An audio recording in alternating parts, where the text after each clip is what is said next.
New Yorkers everywhere.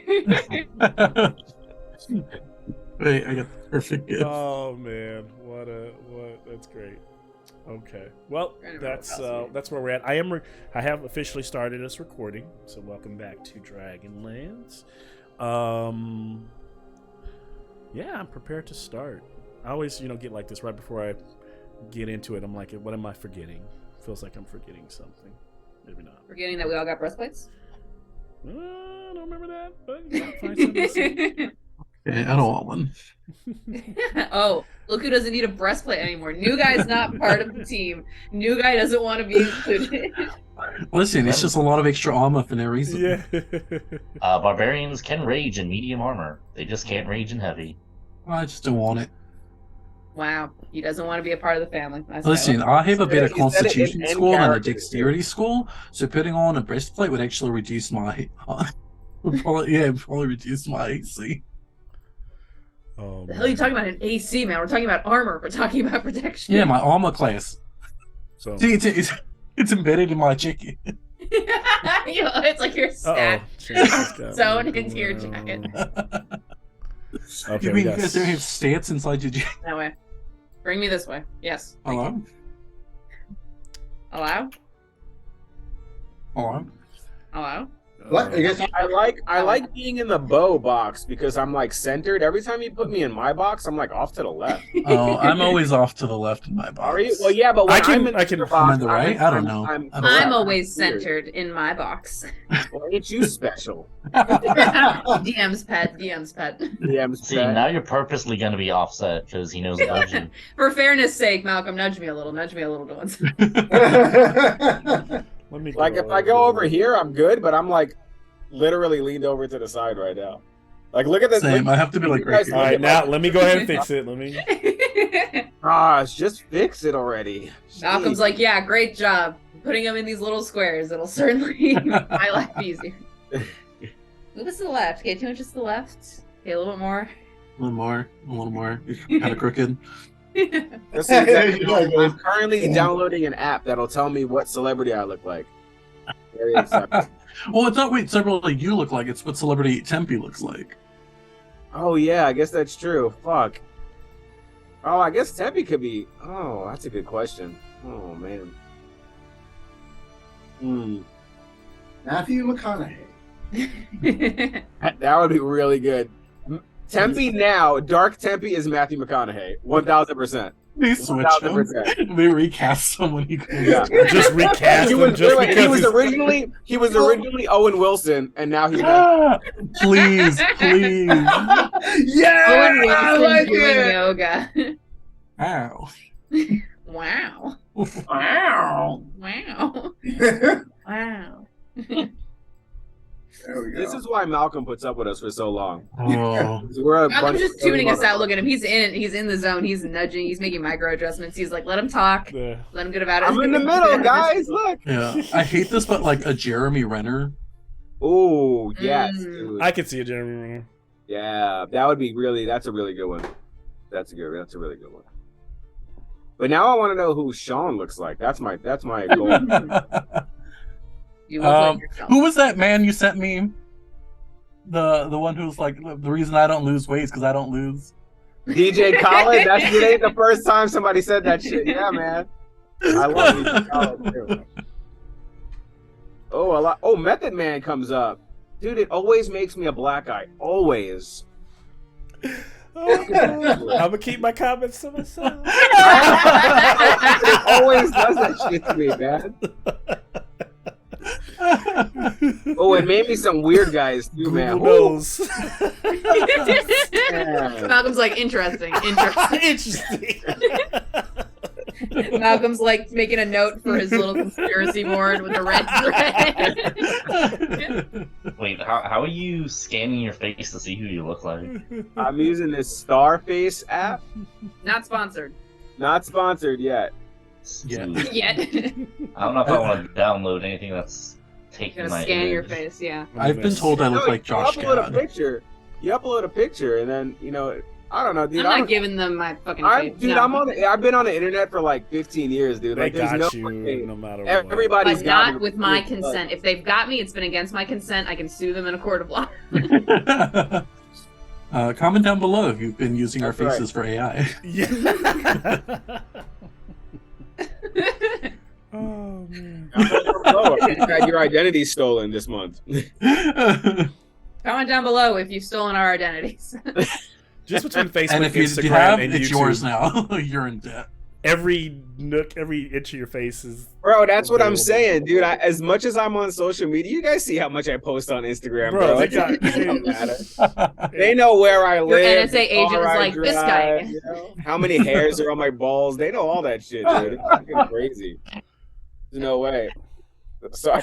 Is that what you're posting on your Instagram, Yeah. Sean? Is that what Just you're... one time. Just one time. You know, they got it. They got it that one time. I should It's in ask the them archive. to record It's in the it before that archive. joke. Oh, man. Anyways, Skullport. It looks Skullport. wonderful. Let's go to Skullport. Let's. This is an amazing. This is an amazing. And we can have all these fact. conversations at Skullport. They just arrive At and talk shit if they want. You know what? We should have someone make like a moving picture about all like adventures. But then, like, who would play us? Like, we can't play us. So I'll quickly set the scene. Let's see. So with this little rickety goblin-built raft, the left hand arrives in Skullport, and they sail into the harbor. Snatchel was like brimming with excitement. He like claps his little hands and steps off the raft onto the little shanty docks and looks around, and then steps back and goes, "Welcome to Skullport, mighty comrades." And then he like kind of looks around, and the town of Skullport it like sprawls this like huge colossal cavern, right? It's inside of it, consisting of these three different districts, right? The lower level, the mid-level, and the top. Above the labyrinth are these wooden bridgeways that crisscross, like kind of in this dizzying spectacle effect. And figures can be occasionally seen, you know, shuffling across them, those elevated pathways with a lantern to guide their way. There is this right next to you, actually, and let me bring the view down for you. There is, as you all are arriving, there is this sturdy stone bridge, and that bridge leads south, back behind you, towards the south end of town to an island known as Skull Island, where that, right on the same river of Sargoth that you all kind of came through. And that island proudly stands as a fortress, and the fortress is fashioned in that skull shape. And that is what you see. And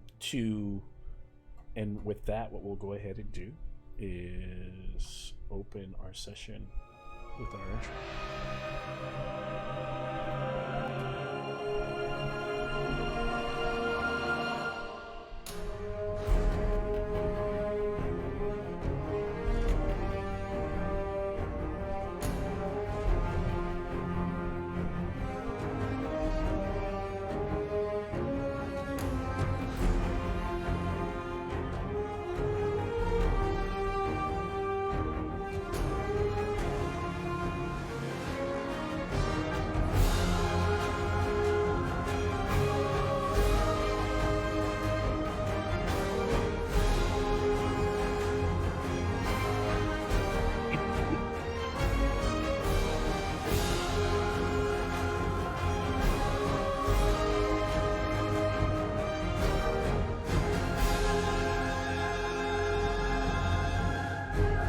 Welcome back.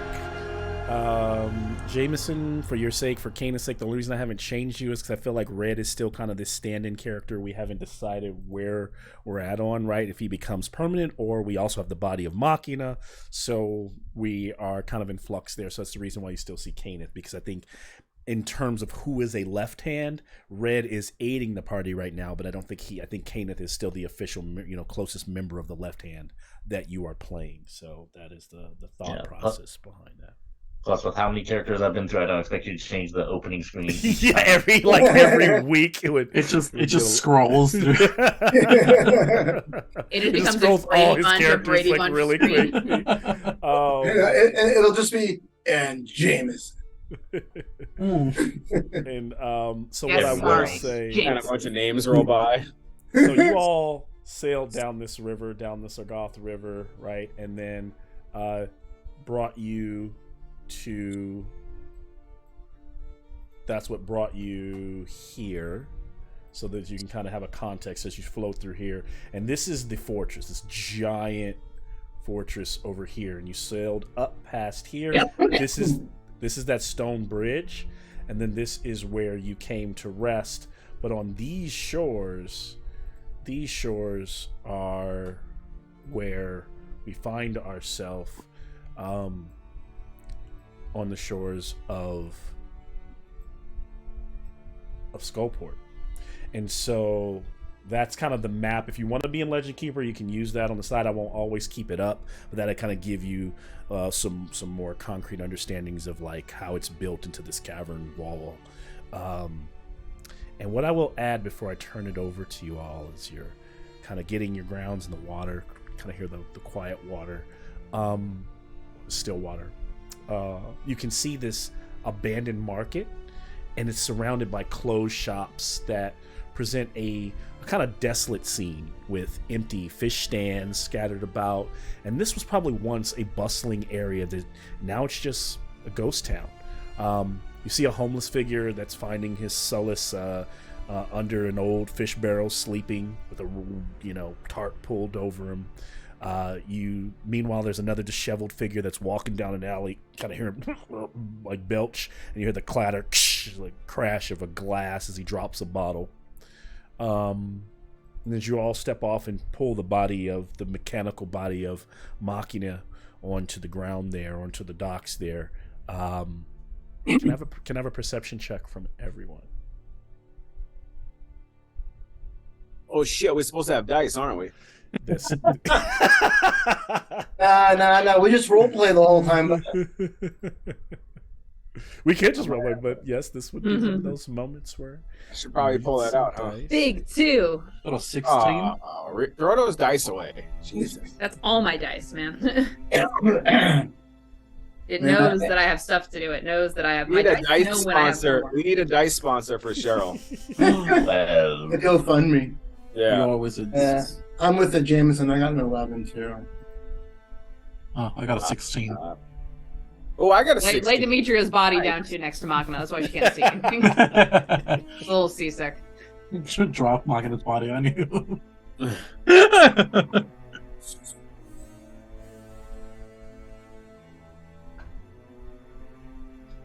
Machina's cape just bellowed in your face so you couldn't say anything. And who does that? Is that Amnon just fell in the water? Someone fell in the water. Stigad fell in the water. Do not throw Tempe in the water. So there you All are, the black dye Silverhands. starts running out of his leather. Yeah. Hey Malcolm, do we have a map of these maps with us as well? You do not. So you have to kind of play it as you do not know the city, right? You don't know the layout of Okay, the city. I'm gonna Yeah. close. I'm gonna close. Then, yeah. Legend Keeper then. That way, Yeah. before it made sense, but now it doesn't make sense for me to have it open. Okay. Okay.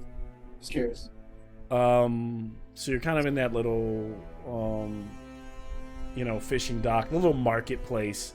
And I'll turn it over to you to kind of decide. As Silverhands looks around, Scott goes, kind of has a look on his face like he never thought he'd be here, you know.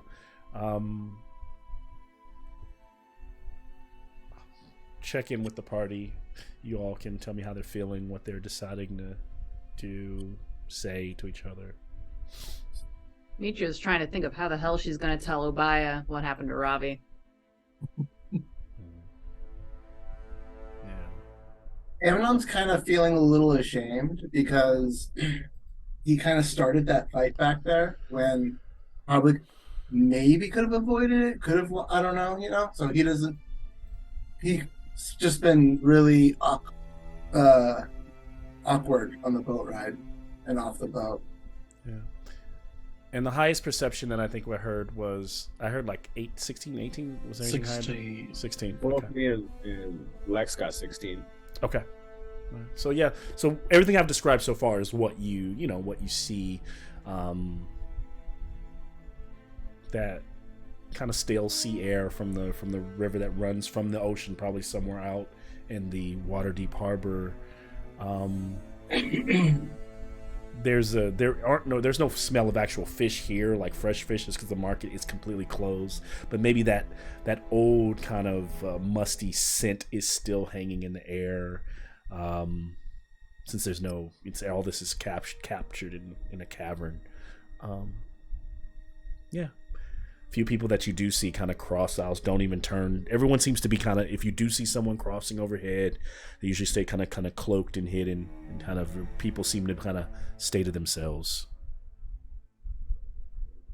Hampy looks over at Stagat and says, "You need a bath."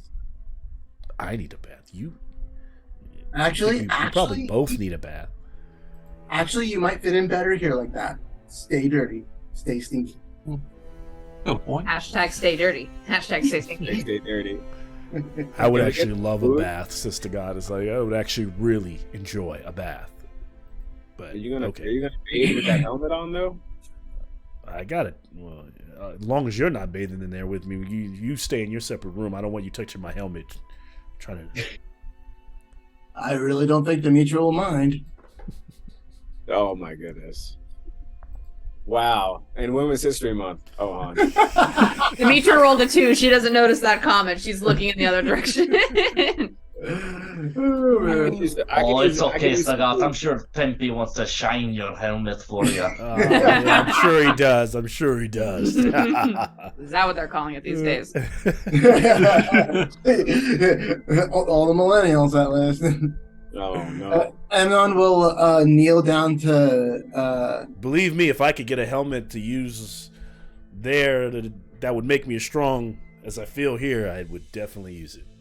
In the shower? No. In the bath? No, I'm saying I think we're a little off topic. if they made helmets, if they made helmets for little Stagat, I would definitely like one of these.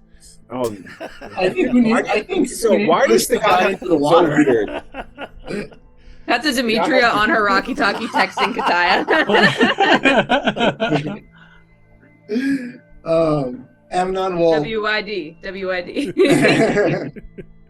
Amnon will kneel down to Snatchel and like, extend his hand to shake his and thank you so much. I do not think we would have survived without you with us back there. Do you know anywhere we can rest? And get food. And food, yes. Snatchel heard about good restaurant in Skullport. Snatchel's never been. There is a close by. There's a tavern. I think it's called the Black Tankard, but the restaurant is on the second level. I think Snatchel believes, but heard it's third level maybe. Restaurant, better food. And I hear it's situated. Restaurants inside of a old fossil of purple worm. Don't worry, it's dead. Wait, what? Are we sure though? Wait, you know what? Actually, I'm really interested now. Anyway. Really, a purple worm? We need to get Machina off the street, and then we should get food. You'll been seeing to pick him up. Are you going to fix your friend? You probably to. have time to fix your friend out. You want to take him somewhere to fix him? Yeah, that's what I was hoping for. I've been looking for him for a really long time. He's actually a friend of mine, and this is something that I've been looking for him for a long time. I want to help him. Yes. You need a safe place. I mean, Dark Alley look fine. We could work on him there, or he might draw attention. I mean, there's no inns around, but there's a tavern where we maybe work on. Yeah. Where's Obaya at? Do you know? Lady in charge. I don't know this Obaya. Xanathar then. Big, googly-eyed dude. His eyes get big. Xanathar's Yeah, like that. Scary. Xanathar, no one knows, but Xanathar's forces, and he like points to the big skull fortress. But no one knows if Xanathar's actually there. Goblins always have heard that Xanathar has his own lair close by somewhere, but Yeah, it sounds like him. He's gonna help us. Why don't we hit the tavern? Let's hit the tavern. We could take Machina with us. Let's hit the tavern. We can Bernie's him. And then Amnon starts like tinkering some lines. So as you're walking kind of like through the square, about to head deeper into the city, you notice a little old lady. She's kind of dark skinned, her hair is kind of wispy. And she kind of cracks the door. She seems to be like looking at you all. She looks like she's just kind of like sweeping with her staff, but she kind of cracks the door from the house, her little, and steps out. And you notice as you get closer, who's got the highest passive perception? I got a 15. 15? Anybody higher than 15? Passive. I don't know. No, no, much I have a less. 10. Single digits. Yeah. Basically meaning like you don't need to roll for it. Okay. So Bo, yours is high enough to just you get the smell of like that old smell of old, like, dead fish, but this reeks of like death it kind of self. And while the lady doesn't look undead, she kind of steps out and she seems to kind of have a look on you guys' face, kind of similar to the look a merchant would look like kind of excited to see that there's new people here. And she goes, "Hey, would you like to buy a zombie? I've got zombies for sale." Oh, yeah. Anybody want to buy a zombie? You're selling, wait, I mean, how much are they? wait, hold on. Zombies like resurrected people? Yeah, they're good for like setting off traps. Most people that they're down this far are planning to go farther into Undermountain, and so I sell them zombies to help them, Hmm. Where are you? Dungeons. If you don't mind, I'm very mindful of how my zombies are sourced. Let's say. Let's Yeah, are just they say, renewable? Tempe whispers. homeless people that die in alleys, drunkards that pass away, people that are stabbed, shanked, deaf, decapitated. She just likes to go down a list of like if she finds a body, At she homeless takes it. people, Demetria turns to look at Tempe. I think we're in the clear. Yeah. Actually, But I don't ever kill them myself. That's Yeah, what of I course. do. Of course not. Cycling. Actually, I have ethics. as interested as I am in getting some zombies, we're kind of on a bit of a journey here. Would you be able to point us in the direction of Obaya or anyone who can tell us where Obaya is? We're old friends. Oh. Obaya. This. What if we buy a zombie from her? Maybe she'll be more willing to. I don't know this Obaya So. you speak of, unfortunately. Insight check. Give me an insight check. Hold on a second. Let me correct my. 4. Oh. Well, I could fail. Let me roll. Turns out she is Obaya in disguise. Where did my- Okay, something's up. Hold on. I'm trying to find my screens here. I hate when this happens and I don't know. Like, I lost like my notes and everything. It just like disappeared. But let me see. That means that I see into her soul. That means that she can't hide from me. Oh, That means the zombies are free. She got an 8 though, so she does like she's kind of like no, I don't know any Obaya. Sorry, and you get the feeling that even if she was lying, she's like doesn't plan on kind of talking about it. How much are you selling these zombies for? Yeah, it's a good question. If They're free. Buy 3 and the 4th one's free. talk to each other for a second. I got technical difficulties. Amnon's gonna lean back to Demetria and be like, "What do you think if we could just give her a little bit of money and maybe she'll let us stay in the house?" I gotta be honest. Oh, That I don't also think I want to sounds stay in a zombie house. Tempe's gonna buy a zombie, guys. Tempe wants, I think. Yeah, it might be. I kind of like the idea of Might be working good. on Machina in here rather than at the tavern. That sounds like a good idea, Doc. Oh, Tempe. We want a zombie, right? I mean, a zombie would be cool to have. I feel like. Oh my God, Tempe. Buy your zombie. I don't care about the zombies. I want to get off the fucking street.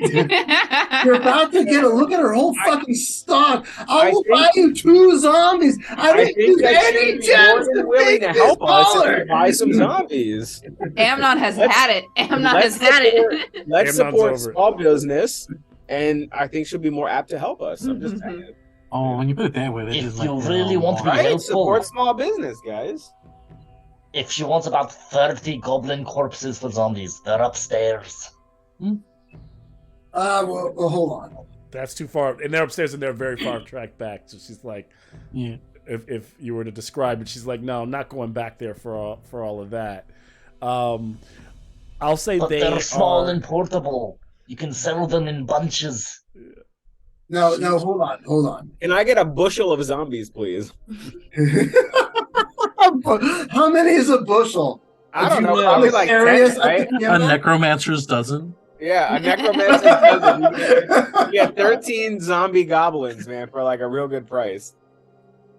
So Amnon's gonna just give him a dry look, and then one of the gems that we got from that first dragon lair, he's gonna take one of those gems out, and he's gonna be like, in a low voice, covering his mouth, kind of be like, oh no, he's just gonna say it telepathically, going, "Oh, is everything okay, Malcolm?" There. Yeah, I'm trying to. Everybody disappeared from my. So he's gonna look over her and be like, "Will this rent us a place to stay for a little while?" How And for much you is to he give providing? him a gem. A gem. A gem from one of that Amnon kept from Yeah. the first dragon, because he used his horn to make the collar, so he still has a gem. She looks at it. She takes it from him. She's like, ooh. Ooh. She kind of like rubs it with the. You can stay here as long as you like. I mean, not as long as you like, but a couple weeks. No. Thank you. And you never saw us. Let's get in, guys. And so she In we takes go. you in, and like she's got like a little. It's like a little. There's a little like living room area. It's very kind of it's cramped, but enough for you all to fit in. And it's like the living space is very close to her like kitchen or like stove top, and there's like a cauldron on the side, and then there's some stairs that kind of spiral up to the second floor, and then there is a room off to the side that it has a kind of like a wooden it's kind of what do you call it, it's barred with a wooden 2x4, and then behind that, you from under the floorboards, you can kind of hear in that side of the house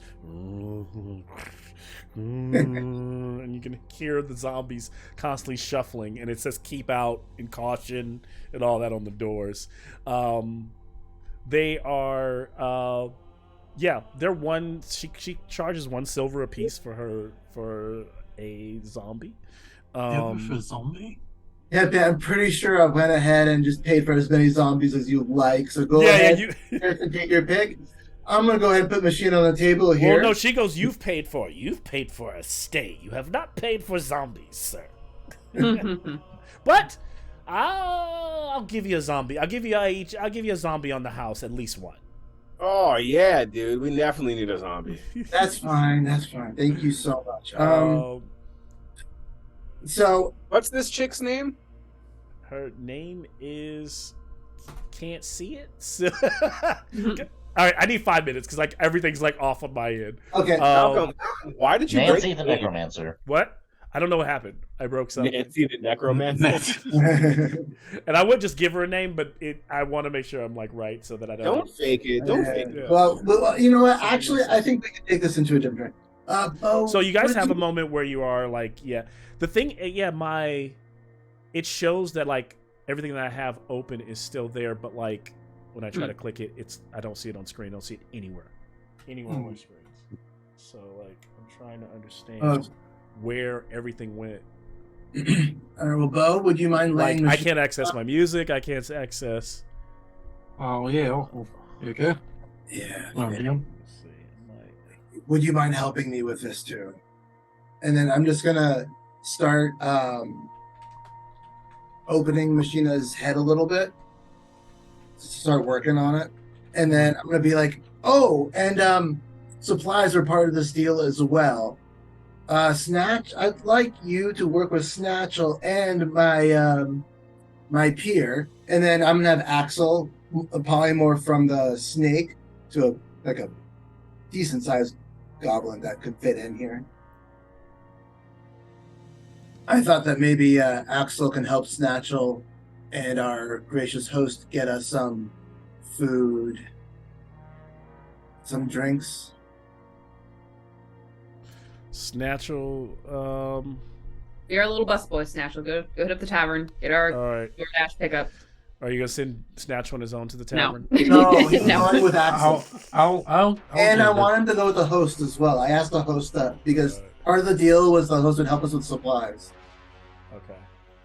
Let's just take a quick break so I can fix my So you can stuff. figure this out. Yeah. we'll figure All it right. out. Time for my break. So annoying. I'm about to offer Demetra a cigarette, and then I think better of it, and then I offer Tippy. I'll take a cigarette. You've changed. Your body used to be a temple. Now it's a temple of destruction. Demetra just looks at Tempe, unimpressed. Hi, everybody's temple is different. Demetria, please don't be such judgmental. It's been very hard. Yeah, I'm just supposed to be all about like redemption or whatever. Yeah, redemption, the thing that happens when you stop doing stupid shit. Well, I mean, this isn't hurting somebody else, right? Fair. It's fair. Do whatever you want, just know that I'm opposed. And not even because of redemption issues, but because it's a fucking nasty habit. Tempe takes a hit off the cigarette the way Matthew McConaughey does in fucking what's that fucking horror show? He's like, Debbie, you okay? You look a little nervous there, buddy. he looks Tempe's at red. having He a looks time. down at red. I'll be okay. All right, I'll be back. So I had to like just close and restart everything. So here it'll be up soon. Get my notes Okay. back up. Give me a second. So feel free to hang out for a sec. I'm gonna run to the gonna bathroom ask- real quick if that's the case. Yeah, I was do gonna it. ask the lady. I was gonna be like, "You got a restroom in here?" She goes, no, but there's always in the river, and then there's an outhouse down the down the alley. All right, She I'll be back. goes, I don't boys." let people use my private, bucket. You know, I understand. And then I'm gonna go to. I'm gonna go to the restroom. Oh, man. That's a method roleplay right there. That is so annoying. I don't know what happened. All right, so I have to open that. I need to open my music back up. And then my notes.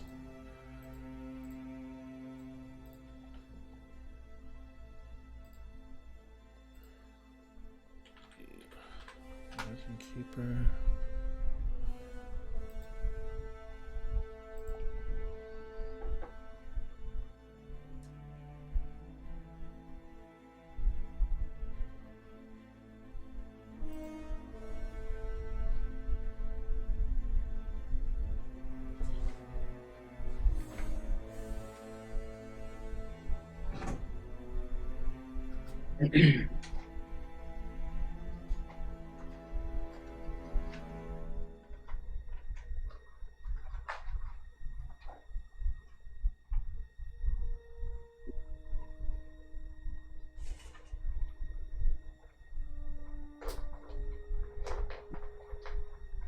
Hey, that looks familiar. Yep. Sweet.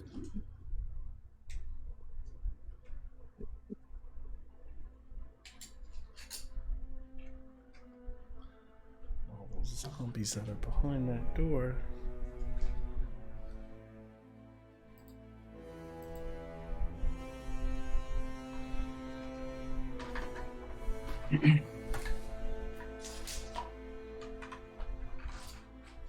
Right now, we're on behind the scenes of Dragonlands.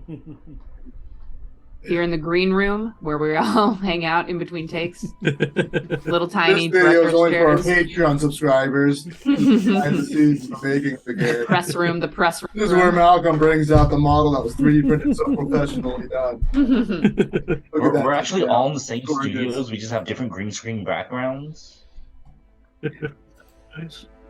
I just hit up craft services. You accidentally get stuck with the British accent because you used it too much. The thing is, Lex, hearing you use that accent makes me want to like instinctually shift into Aramis. I'm like, oh yeah, this is what we're doing. You know what we're doing today? Yeah, Aramis, him and Ebony, they have the little That's how Aramis and Ebony coming out of the one of them coming out of the porta potty, the outhouse, as Beo's waiting to like go into it. I don't want to go in the mate. Killed that. Give it a minute. All right. Good on you, mate. Nice accent, by the way. Baldur's Gate boys. Yeah.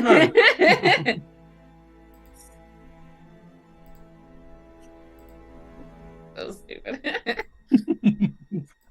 It was like a while ago in the Discord, me and Lex, we were chatting where it's like, the thing that also is that Aramis's accent is actually fake. Like, that's not his real accent. That's why every time there was like a zone of truth, I didn't say anything because in the zone of truth, he would sound different.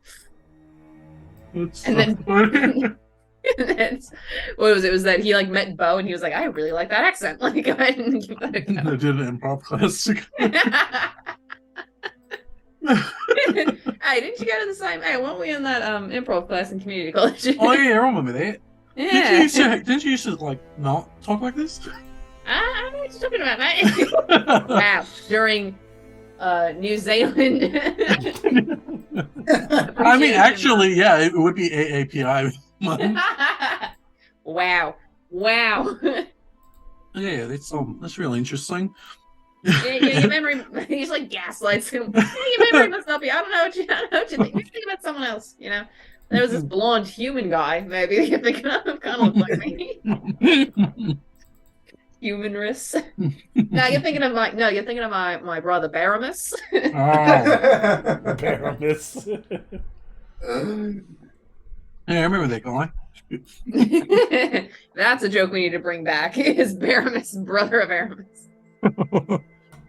Ravi, brother of Ravi. All right, let's see. Music should be back. Let me know if okay. So, so they have found a little place. Amnon is finally kind of situated inside this, lady's little quarters. It doesn't smell the greatest. It's not super comfortable. I don't know. Amnon thinks it doesn't smell too bad. Oh, We've been in some worse places very recently. We've been in worse places very recently. Yeah. Once you zone out the shuffling of the zombies and the smell, you're fine. It's not hell, of course, right? Right? Nothing like it. Oh, we were covered in shit like an hour ago.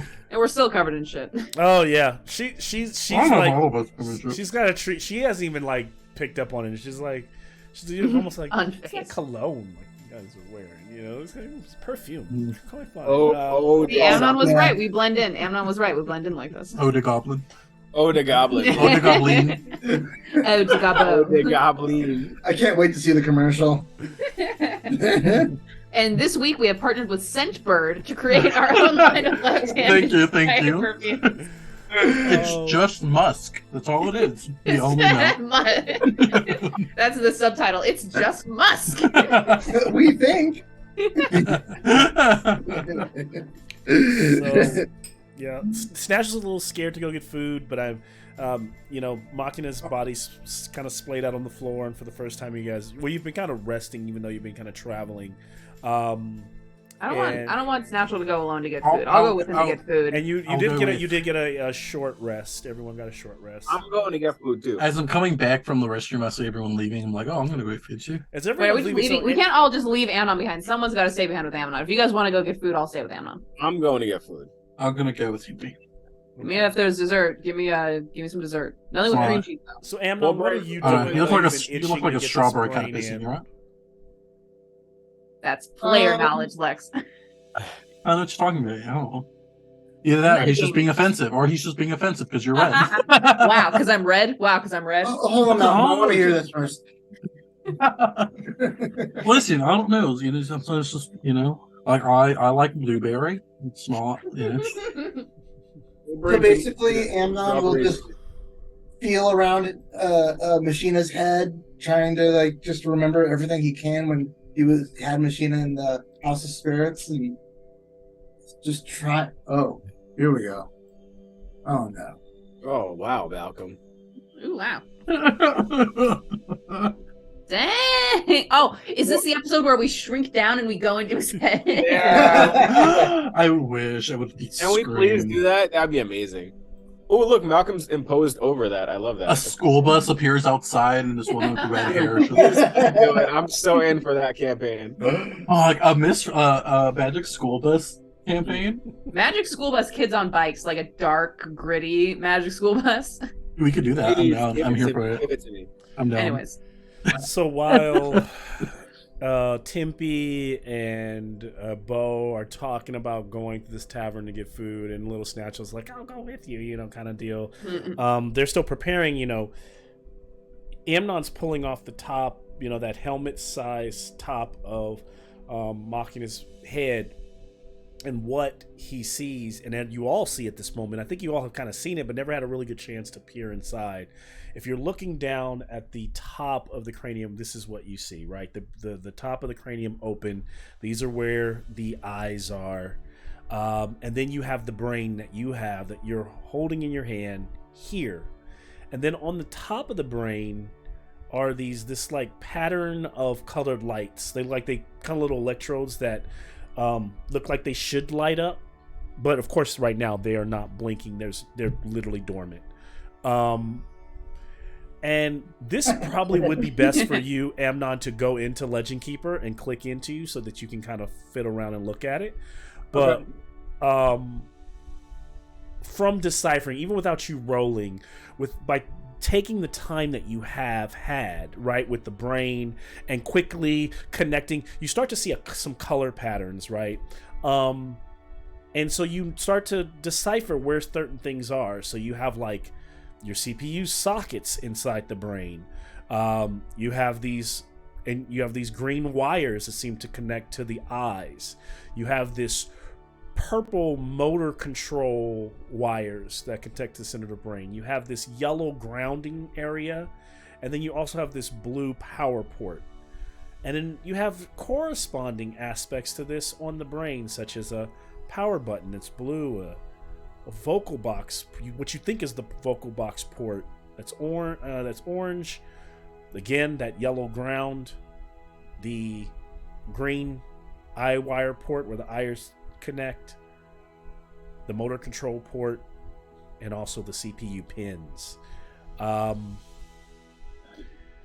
The rest of the group, this is not something that's just for Amnon.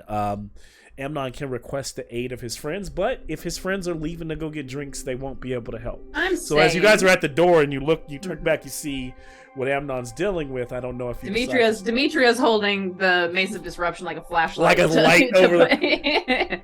And oops, sorry. It's the best I can do, Doc. I'm not exactly known for my intelligence. So this is I'll what hand you any tool. Tell me what screwdriver you need. So I need the A4 screwdriver. A4 screwdriver. Gotcha. Gives him an A3. The A3. And just in there, you see the old hag is kind of like, oh, it's interesting. And she reveals herself to be Olivia Stillwater, is what she calls her. It's her name. And you do kind of notice also that in her dark, kind of bluish green garments, a lot of her garments and even the side of her face is like kind of covered in like snails that are just kind of like stuck to her. And can I have a history check from everyone? I'm looking for a 18, looking for 18 or higher. Damn it, I have a 17. So close. Ooh, I had a 16. You got a 0 for red because of nat 1 minus 1. I got a big old foe. Okay, you got a 17, Cheryl. Yep. If your passive perception is higher, without me looking at it, is higher than 12, I'll give it to you. It is not. Okay, so you single digit. This is a strange lady, like, you know. Yeah, you know, I've met my fair share of strange ladies. It's Yeah, right. yeah. Loving the snails. Loving the snails, babe. Looks good. And so, yeah, you're kind of looking at her. She's kind of you feel like if something goes wrong, it's probably more you than her. You know, she's got some zombies behind the door. But you're also looking at this skull of, you know, Machina and probably more focused on trying to see if there's a way to aid an old friend. And so I'll go back to this view so we can all see each other. But if you want to be in Legend Keeper, you can, and then you have a full. You can kind of look at this in a I think in a much fuller, you know. Where is it, Legend Keeper? Legend Keeper. Okay, so when you go into Legend Keeper, you gotta click back down deep until when you get to Skullport. Oh, okay. On the first layer of Skullport, there's a little brain icon that is off to the side. It's off to the left. To the right of the left hand symbol. And actually, I'll show it to you. I'll go back one. I'm getting that. So when you get here, it's right here. Machina's brain, and you click into that, and that will take you in. I wonder what kind of food they're going to serve us here. I don't know, but I hope it's good. That'll be better than anything we have. Machina brain. There we go. Here, I wonder, will it work if I take this link and I put it in the chat? Will that lead us right to? You can try it. Brain. There you go. Let's try. I know link. that I can. I know that whenever if I share the link, I can share the link in the chat, but I think it takes you to like just Legend Keeper. But it does work. No, it works. It works. Okay, Hey. good. There you go. Oh, So you've got the cranium open, you've got the brain, and you've got the light board. Ground.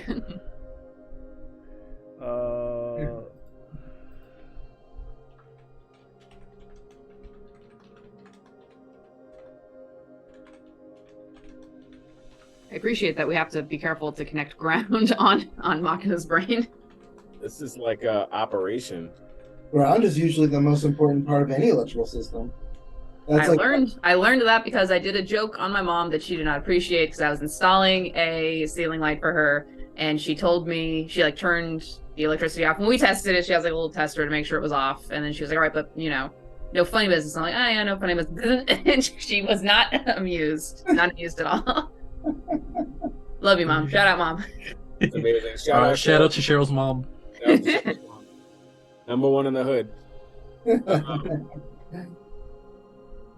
Is Red and Stagat coming to get food with us? So you guys you're leaving them to do the puzzle on their own? Yes. I mean, Tempe already said that he was going to get food, so I think that. I'm just saying that before you left, you kind of saw what's been presented here. Tempe like Sean hates puzzles, so Listen, I don't know anything about yeah mechanical whatevers. We're gonna go. Hey, that's our friend you're talking about. Watch your language. Listen, easy. I'm an organic whatever. That's a mechanical whatever. You spelled yellow wrong on the brain ground. God damn it! Yeah, I mean technically, it's fine.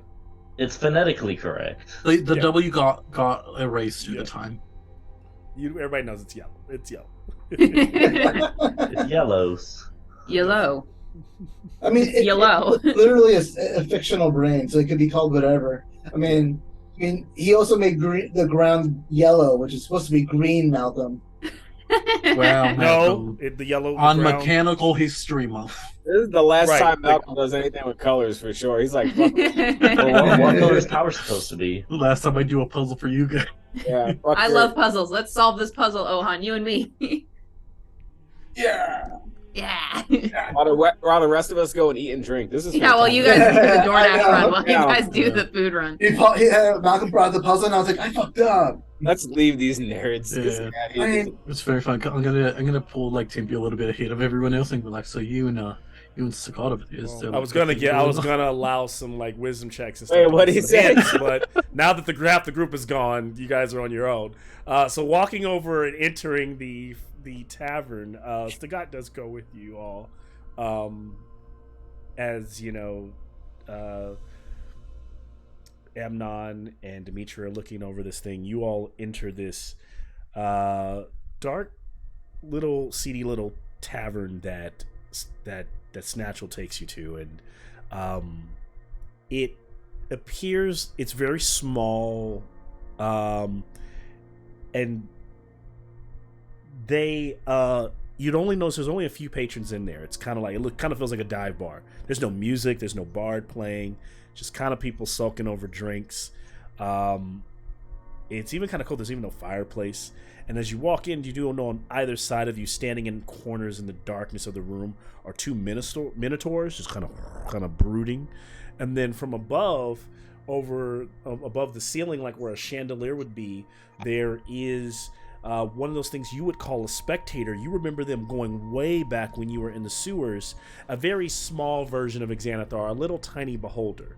A little green leathery skin beholder, like looking around, but it's just kind of going, kind of like grimacing at everyone.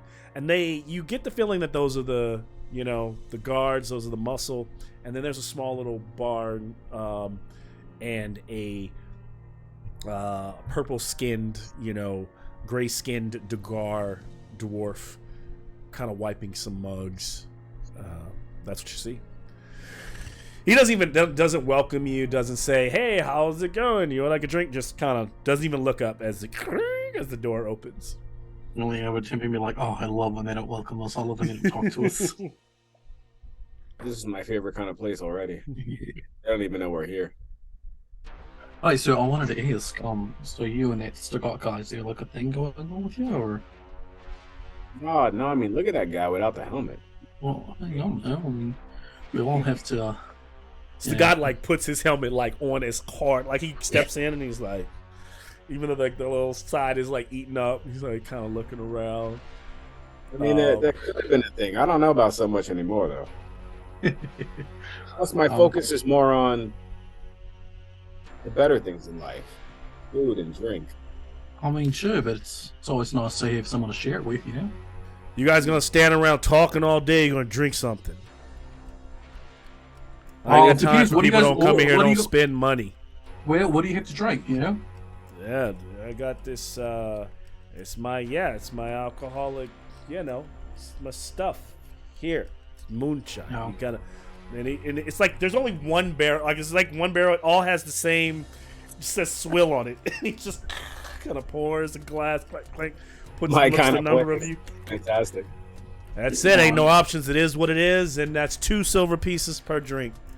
Drink as much as you want, just keep as long as you're paying. I look at Bo to try it. Alright, I'll give it a shot. It is awful. It's strong, but it's strong. One thing, you feel like it does the job. You can't. There clearly is no back room for a kitchen. There's clearly no food in this place. It's no just wings in this joint. That's horrible. Wings. What kind of wings you think we'd be serving here? I could serve you some rat legs if you'd like, and you could cook them yourself. And then he goes. You hear like back. It's one of those restaurants where we cook our own food. Huh? It's one of those restaurants where. Easier than I thought. I caught that for you. All right. So like, do we sit down and like you like bring out like a bunch of like raw meat and we like cook it? I wish that's a good idea for the future, but no. If you do that, he like kind of like expect turns. And he goes, "Take notes. It's a good idea." Can we get 2 more of those? Whatever this guy's having. Yeah, absolutely. Actually, we need 3 of them because Red's here too, Just right? this clear. So four total, right? There's Four two of total. us. The liquor is clear and strong. While you all are kind of sitting there drinking, no one's giving you trouble. Back over, Amnon, you and Dimitri are staring into this. And what are you guys saying to each other? Any ideas around this? Or you? Is that a gang sign? What You was didn't that? know this is me holding the Mace of Disruption like a flashlight. Oh, Shout out to No. oh man. I think you muted Ohan. There we go. All right. Hello. Speak up, Doc. Speak up. What's that? What? Well, but Amnon is looking at it, and I mean, basically he'll just try and put it together per color. Yeah, so he's just like plugging everything in, right? Just Yeah. kind of like putting the rods where the rods go with the CPU unit, plugging in the ground to the ground, like just kind of boom, boom, boom. I really just picture while like Amnon's like fiddling with all the wires, I've got Dimitri just holding the brain up for me.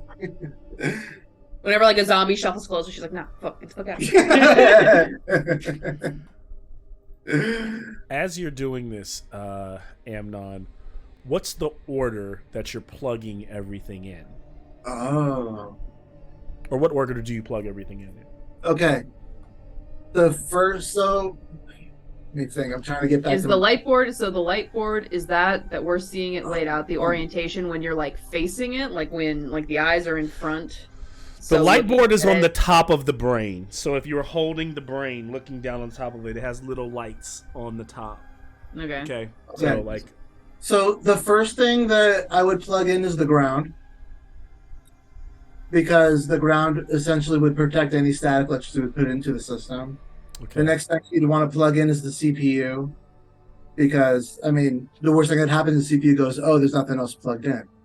So then after you have the ground, the CPU plugged in, at that point you would just go for any of the sensors. I would go for motor control. Then Do I we would, want to leave? Do we want to leave motor control last so he doesn't like swing around and hit us because he can't see anything? we'll do motor control last. You know what? Let's do vocal box first. Okay. And then, well, nothing. You know, honestly, I was going that direction because the power isn't plugged in. Oh, you're doing- okay, got it. You're doing vocal first or no? Okay. No, I'm sticking with my plan. I don't know why I was listening to a tiefling there.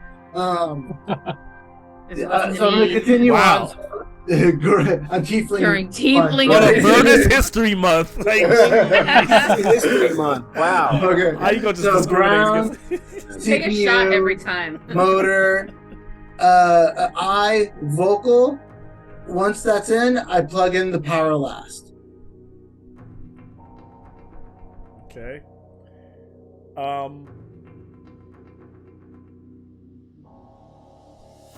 But I wouldn't really like install the brain completely. I would like have it so we still have access to the wires, but still be able to try and turn him off. List the order one more time. Move. Okay, so the first thing that I would do is the ground. Okay. The next thing that I would plug in are the CPU pins. Okay. Then I would do motor control, the eyes, the vocal box, and power last. Power last. All right. And so as you get everything like there's a little spark, and you get zapped like some of and can I have an insight check from you, Amnon? Sure.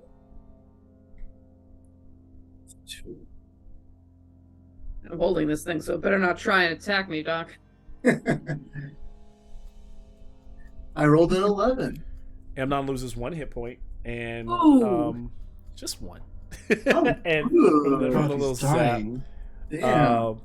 And By the way, let me I'm see, not let me see. anymore. Emma's like I'm- clutching his finger to me. She's like, let me see. She grabs the finger, like kind of yanks it towards her. Lay on hands, heals him for 1 hit point. There, you're for a second, some I'm of still the whimpering. for a second there, some of the lights kind of flicker for a second, but then they all go out. None of them stay lit or stay on. All right, and I got what you do realize is that there is a correlation between the light board and the order, and maybe going forward, what you might want to make it simpler is refer to the order of the colors that you are connecting in what order. Okay.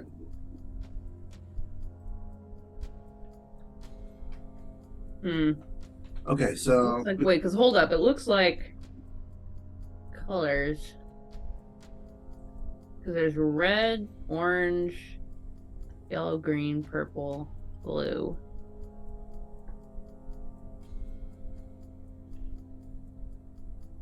Because it looks like the blue. There's 2 blue each on the bottom, but then there's also blue in the middle row. yeah, I'm seeing that too. But so What are we thinking, Doc? Do we think what I'm happens if you do like if we watch plug in blue and then we'll see what lights turn on? Like what happens if we just plug in blue? that's turning him on without anything plugged in. But how do the lights react? Like which lights light up if we just do blue? It zapped us last time. I'll do it this time, scaredy cat, and I'll plug the blue wire in. I'll go ahead. I'll just sit back here and get away from The hooves are like rubber bottomed boots. Well, here's what happens: is electricity you will. plug in the blue, right? That's one. You plug in blue. Now, the reason I said got zapped. Here's the thing about the getting zapped is that Amnon plugged everything in, and then Amnon hit the blue power button and got zapped. Oh, okay, never mind. No blue. So you plugged in the blue, but do you hit the power? Right, you're just plugging in the blue. Nothing happens. Okay. All right, so then if we're going off of the colors, this is, I think, I want to go yellow first. I don't see purple anywhere, so we'll do doing the ground first, then. Okay. Ground first, and then I'm going to do the is that the motor control? Motor control, which would be the purple, right? Motor control, and then I'm going to do the eyes. Eyes, which would be the green.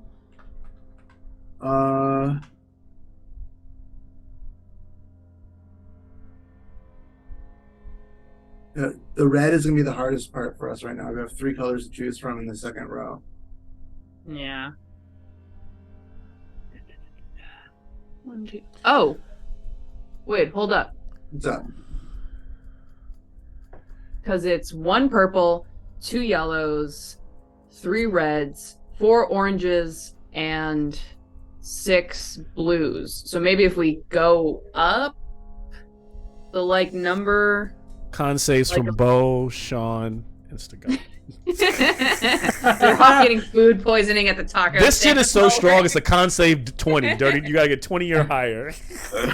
We all. Yeah, oh, I I got a 20. I got a 20. I got a 20. I got a 20. Life weights. Oh shit, dude! As you said it, no, that was super lucky. So you get an inspiration point, and you don't get any downside to the inspiration. Oh no shit! That's fucking dope. That's I'll funny. write that down. That's a 14 for red, even though he's got a +9 to con. Jeez. Okay. So red's That'd be filling like, it. these drunk fucks. Hey, this was Draugr made, so it's definitely good dwarf shit. I got 23. Or Duragar, not Draugr. Duragar made. Nice. Bo and Tempe just became best friends. 23. The Brewski bros over here are So- having fun while Dimitri and Amnon are doing brain surgery. I'm Bo, so can glad- you- Hold Bo, on, can you hold roll- on. I have an order that I'm going to try. Hold on. Okay. Bo, can you roll a d4 for me? It's gonna. You're rolling a d4, but you're gonna give. It's a d2. It's a d2. It's gonna get kind of Okay, so odd or even? Yep. Odd. So 3. 3. Okay. Oh no, so if it's 3 to be 2, so you're gonna get 2. I know you have 2 inspiration points, and those inspirations can they can be used for anything, for rolling so high. So you've got 2. All of you get 1. Sean gets 1. Red gets 1. Scott gets 1. But anybody who rolled under a 20, you also are poisoned for at least 1 hour. And so for that hour, all your ability checks and your any checks you make are a disadvantage. But you got inspiration from it because you're feeling good. Wait, all of us are poisoned. All of us, regardless, you're still poisoned. Even though you matched it, you still. Actually, no. Yes. I don't know if we succeeded, we or not. If you succeeded, here's the thing: if you succeeded, you're poisoned for an hour. If you failed, you're poisoned for 2. Got it. So I'm poisoned. The shit is strong. You're supposed to be poisoned regardless. So I can boot and rally. I'm good. Yeah. And so If but it's you guys, poison, I get advantage on those saves. and you do get so you get advantage. You can re-roll that check.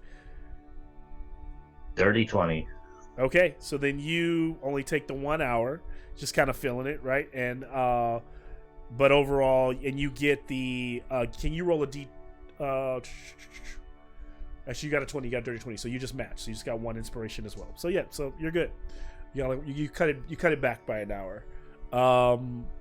So back in you all looking at the in the surgery tent. Machina. Yeah. Okay. What's going on? Well, I have an order that I want to try that is based off of your light board there.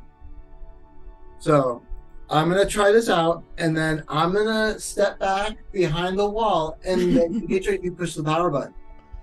Got it, Chief. I like this one. This is good.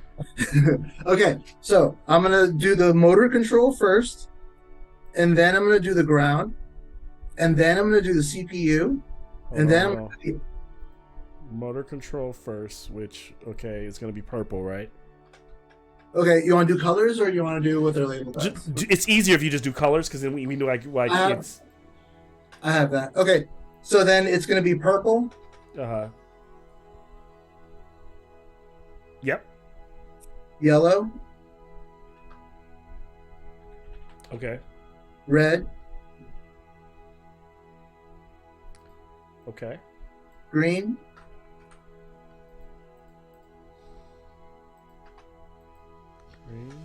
Just recording in here. Make sure I have it. There's orange. Okay. Hold on. Push the blue button now. Demetria attaches blue and hits the button. And wearing her metal outfit. Demetria, as you smash the blue button, can I have a con saving throw? At disadvantage. Disadvantage. Alright, that's not that bad. Disadvantage. Con. 14. 14. Alright. Demetria, you push the button, there's a little bit of there's a spark, poof, gun goes off. And for a second the lights one by one begin to light up. You don't get shocked, you don't take any damage. Hey. That was like a high five from Machina. Those little eyes start to like calculate and focus. As the lights come on and all of them light inside, as the body of Machina begins to kind of twitch. Doc, we got a live one. We got a live one. Coming back online. Now he doesn't immediately. What's crazy? He doesn't immediately spring to life, but it's like he's like online. Like everything seems to be operating. Demetrius like holding his brain, like Doc, come here, put his brain away.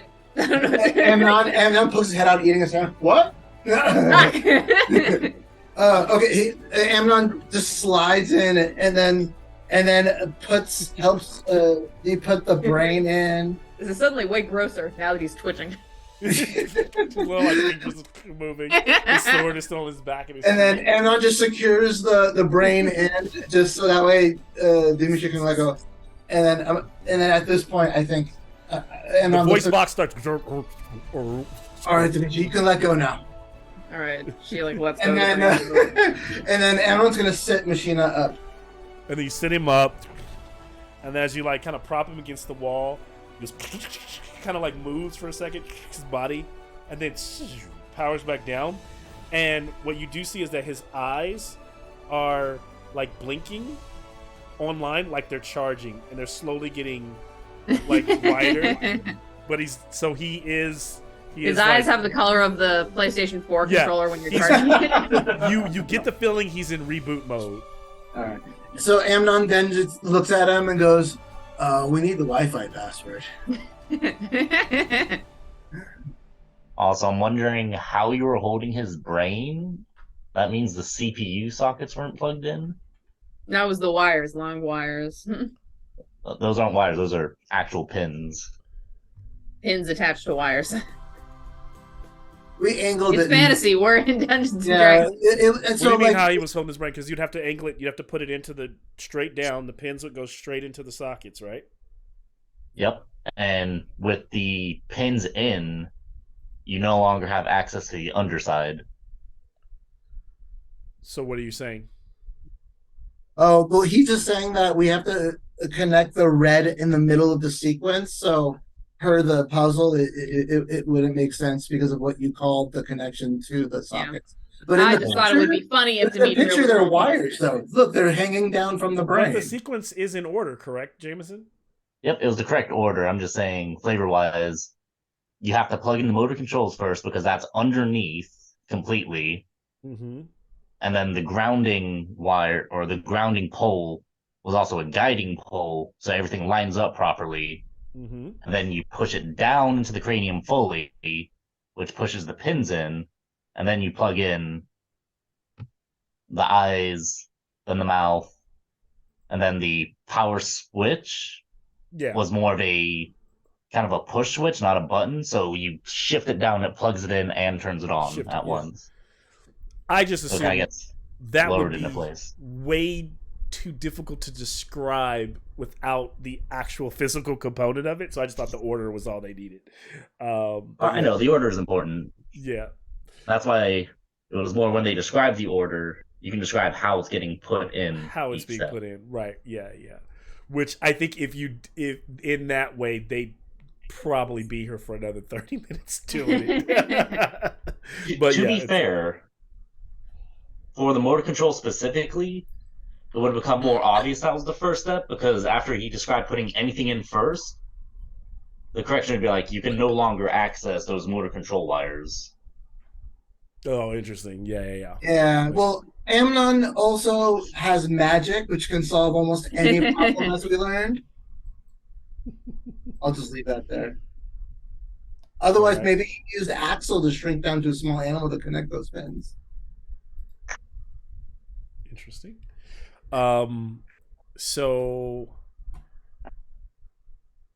hold on, I'm telling you, Jameson, that's too long. That would take too long. That would take forever. It was a fun little puzzle, I think. I enjoyed it, Malcolm. I enjoyed it. It's Jameson's puzzle. I won't take any credit. Oh, is it? I enjoyed it, Jameson. Yeah. Did you draw that? Did you draw the thing, Jameson? Jameson drew it and I redrew it. So I drew the puzzle that you all are seeing. But like he sketched it. Version of it. He sketched it and I redrew it and added the colors and stuff to it. No, that's cool. I dug that. That was fun. Fun little game of operation. Yeah. James, I'm confused by what you sent me. What does that mean? Send me another message. Which one? The 1 second comment. Oh, you said how long would it take for him to reboot? And I said 1 second per day spent offline. So however many days he was offline, which is Jesus, I think like 8 months at this point. Gotcha. So convert months to days, days to seconds, and those seconds are trying to make me do math, bro. I do enough. I'm not no. From you know what? It's good. 8 minutes. Let's do Somebody that. roll 240 minutes, so a little over 2 hours. Okay, perfect. Or no, because I was about to roll a D4 and just say hours. that's how many hours he's down. But that's actually what I'm going to do anyway. Yeah, somebody roll me a D2. A D2? You mean flip a coin? Yeah, pretty much. You can flip a coin or roll. Basically, 1 or 2 is on a D4. 1 or 2 is 1. 3 and 4 is 2. Jameson, why don't you do it for me? James, you're up. Oh, it's D2. Oh, I do got a coin. We got Ronald Reagan or Eagles. Okay, so what's is heads 1 or is tails 2? Yeah, which one is 2? Which one is 1? Heads 1, tails 2. All right, you got it. Heads. Okay, heads 1. So even though it should take a little bit longer, you get a feeling that the way it's charging, Machina will be back online within an hour. And with that, back at the so far, I don't know if you guys are talking to the bartender, but you guys are drinking. So far, good. It's no food. I know you were hungry, but that's what they're I serving. thought there was a restaurant on the second level. Yeah, can we get some food if we go to the second level? Where can we get some food from? The guard behind you. You looking for food? Let's see, a couple places. You said a restaurant on the second level. Yeah. The restaurant's pretty good. It's pretty good. It is the he goes, I forget what that place is called. Everybody doesn't necessarily go there often. But Can we have food brought down here? Probably not. It is the worms. Worms Gullet. So that's at the top floor. Worms. Yeah. It's kind of fancy up there. It gets a little bit pricier. It's because the whole place is built inside the petrified insides of a worm that got stuck in a cavern tunnel. How many flights? You get to dine inside of a worm. It's about 2 flights up. You kind of goes. You cross this bridge. You go over there. It's not a big deal. Yeah. I say we get some food, big guy. He looks over at Bo. Oh, let's go. I'm starving. And you guys are just going solo without the group? I mean, is Stagat and Red gonna come? I mean, they're gonna come eat or no? I mean, you guys hungry? Stagat kind of thinks, he's like, I should probably Stagat's gonna come. Probably check back on Dimitri, right? And make sure everything's good. She's okay, mate. Come on. Right? All right. They kind of like walk off down the road, down the street. I like do it like that, like look at Tempe when he like doesn't let him leave.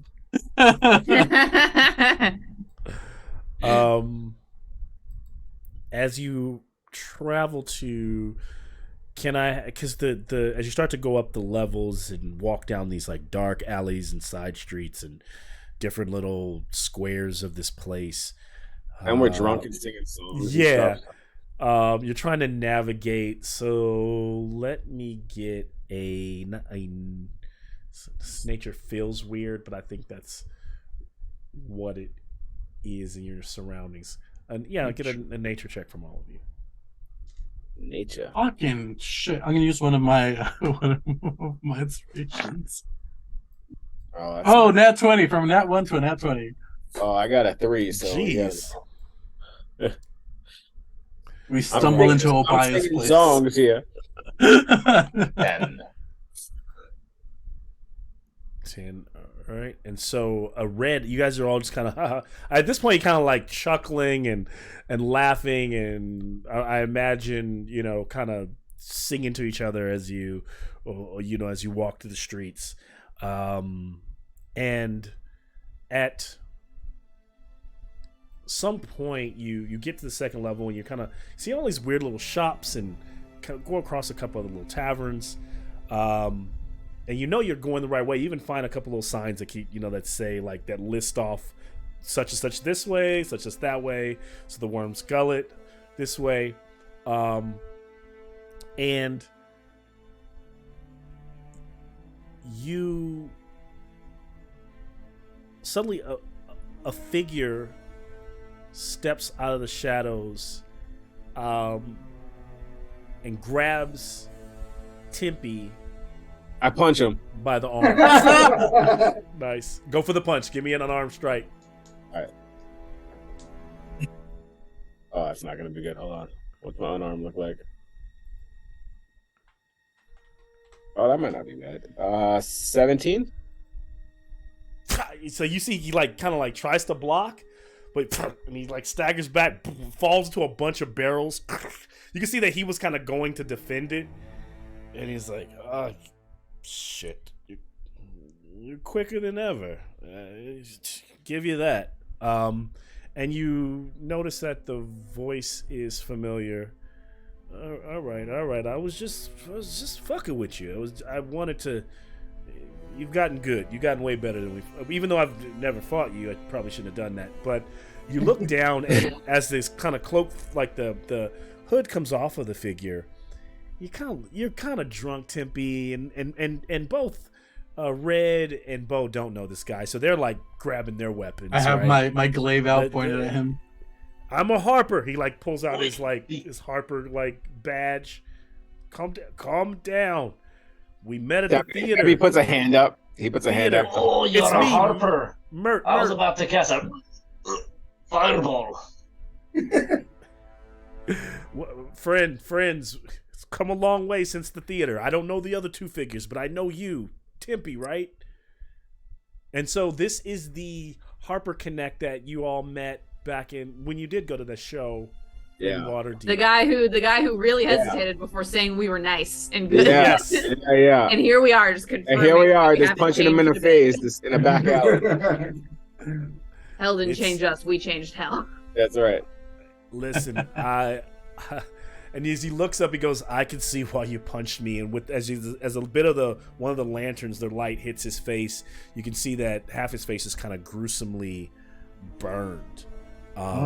And he goes, "My handsome, yeah, I know. I'm not as handsome as I used to be, and these scars are from a brutal encounter with the Cyan Wrath. Escaping was no easy task, but it's another story." And he locks eyes at Tempe, and he goes, "But enough about my past. What matters now is the future, and we're glad you're here. We've actually been watching you since you got here. We know some of you are over in the zombie lady's place, and there's this little she's gonna give us owl, like a little Like a owl reveal, I flies think. over, and it lands on the building across from you all, and you notice it's like a copper clockwork owl. And its eyes kind of focus like lenses. Oh, I love the owl. That we saw you, but protocol. We had to make sure we could trust. We had to make sure you were actually you. Why are you sneaking around in this filthy alley here? Because this is Skullport. Everybody sneaks around. You kind of look like Captain Obvious right now, just walking around drunk in the streets. I look at Bo, I go, ha. He says, I'm He said, "Captain." I love it. He goes, "Well, where are you headed? Why are you guys separated? Why not the crew with you?" Well, these guys are dealing with some business back at the zombie house, and we're trying to get some food. All right. Food? Where are you headed for? Where are we going, guys? Where is this? It was that worm place. Yeah, something place with a worm. Inside of a worm, they got good food there, we heard. They do have good food. Unless you have good food someplace else, why don't you come on with us? I'll go. Well, I'm happy to oblige that. And so you travel through the streets, and you end up in this you kind of go up another flight of stairs into the second part of the city, and sure enough, you kind of walking along this rickety wooden pathway that overlooks, because every level up, you're another 30-40 feet above the cavern, and there's posts that would make railing. Most of the posts even have rope. It's a push to go over and go cascading down like 80 feet, and hitting a bunch of rock, or maybe hitting a roof, or sliding off and so forth, maybe hitting another pathway that crisscrosses. But here along the side of the cavern, as you're walking, you can see that kind of petrified, hollowed out purple worm, right? And it's very pale. It's almost white. Doesn't even look purple anymore. So it's clearly dead. And you get to the front of it, where the front of the mouth of the entrance that kind of has a little glowing, very faint, like the magic has been here probably for a long time, but the magic that's making the awning is like faded, and like a couple of letters are out. So it says Orm's gullet instead of worm's gullet because the yellow's out. And it's just a giant maw, like the teeth in the mouth that you'd be walking into. And you see a couple like lanterns lit inside, people kind of sitting. It is a little, it's upscale for what you could get in Skullport. It's still grimy. This is not some place that's awesome from Waterdeep, right? This place looks way better than hell, though. So, there are kobold like waiters running around these little red dragon like folks that are serving, and Mert walks you through and goes, just follow me. And the person at the front doesn't even say anything. None of the service people say to him. And then he kind of like hooks a right and like pushes on like a secret door, like pushes on the side, and the wall you can tell is false there, and it slides through. He takes you to a small little den where there's a couple of sconces lit, and there's a table where a few people are eating, and they all look up at you, and you see Obaya sitting at the table, along with several others. Now, one of the figures is a gray-furred tabaxi that you, Tempe, would recognize as Kataya. So is in that room with Obaya. And it's weird because remember, you guys went down and went through all the. So how Kataya get here so fast, right? Mm-hmm. Imagine that's on your mind, like how. And then across from Kataya is Yagra. You recognize her. She is the half orc that fought with you when you fought the trolls that crawled out of the yawning portal. She has this huge battle axe on her back. They appear to be a party of their own. The third person is a young boy that could be 16, 17. He has a bow on his back. He's dressed very well. His boots are muddy enough to show that he's gotten dirty. But you feel like you're walking into a room of another group of adventurers. And Obaya is looking at Mert like, almost like, what are you doing? And he goes, well, this one is Tempe. He's a left hand. And do they recognize me? They recognize you. They don't recognize Bo or Red. And they won't remember me as me, right? So as soon as I start talking, because I mean, you got dark colors on. You still look like you, right? Yeah. You might act different. You might feel it, but you look like you. And so, where are the rest of them?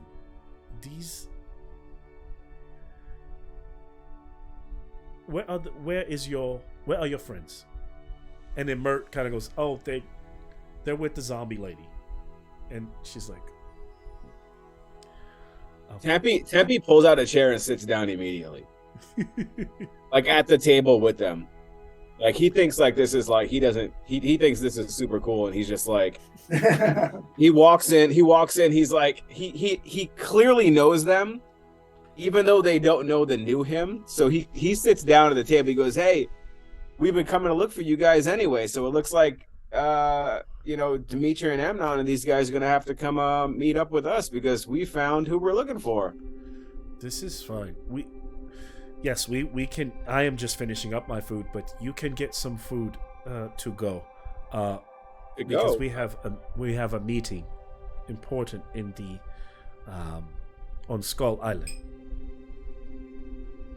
We as in us, or we as in you? Oh, we as in this group. You. Oh. You can come as well. We can pick your group up on the way back. Don't you want to give them some food as well? Well, yeah, of course we plan on bringing them for some food, but Yeah, some of them are pretty hangry, I think. Yeah. I mean, Dimitri definitely needs food, so. The sturge skewers to go. Several sturge skewers. The rat meat pies. Which is I love it. Pie. To what 20 rat meat pies? 20 rat meat pies with big bags, please.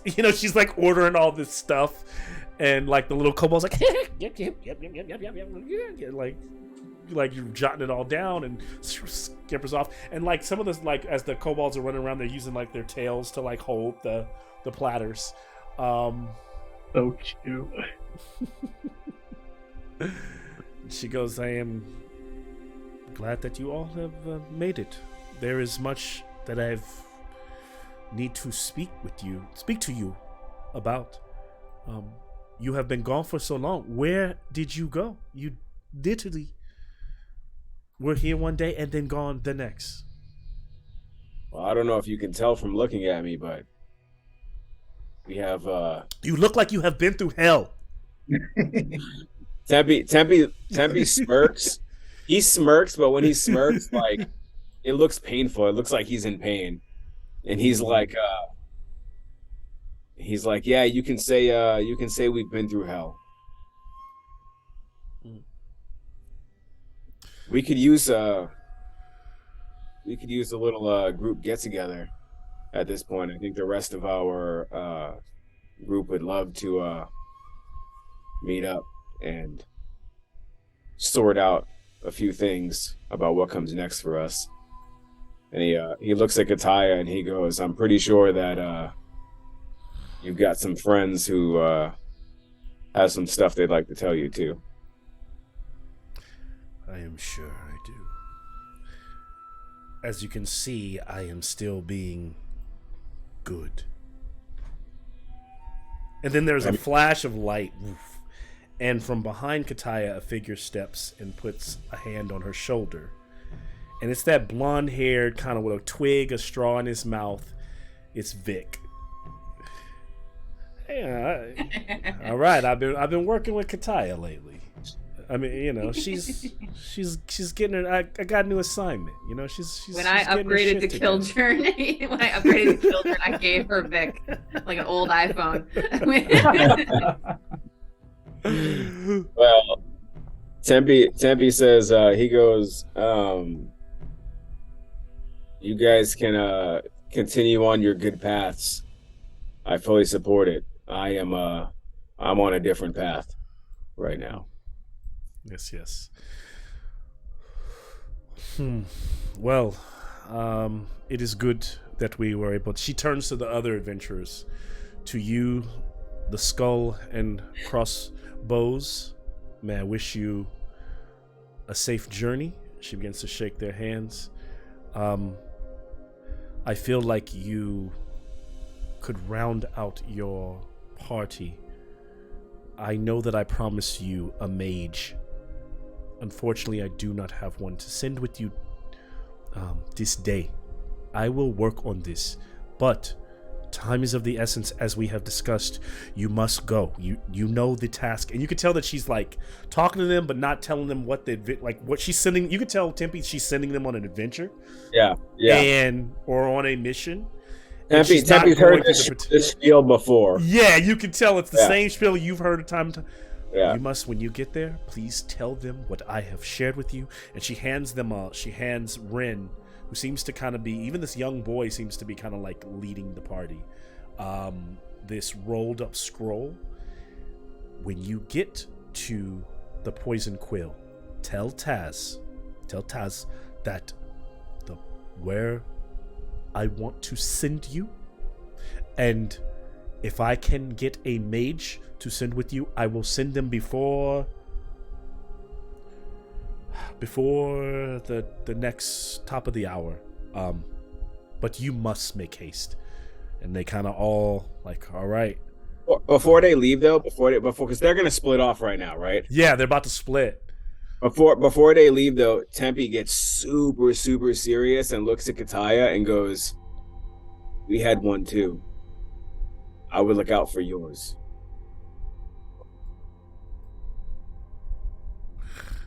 What happened to him? You referring to Vic, right? Like to Killjourn and Vic? Is that the? They're not with us at the moment. She pulls you aside.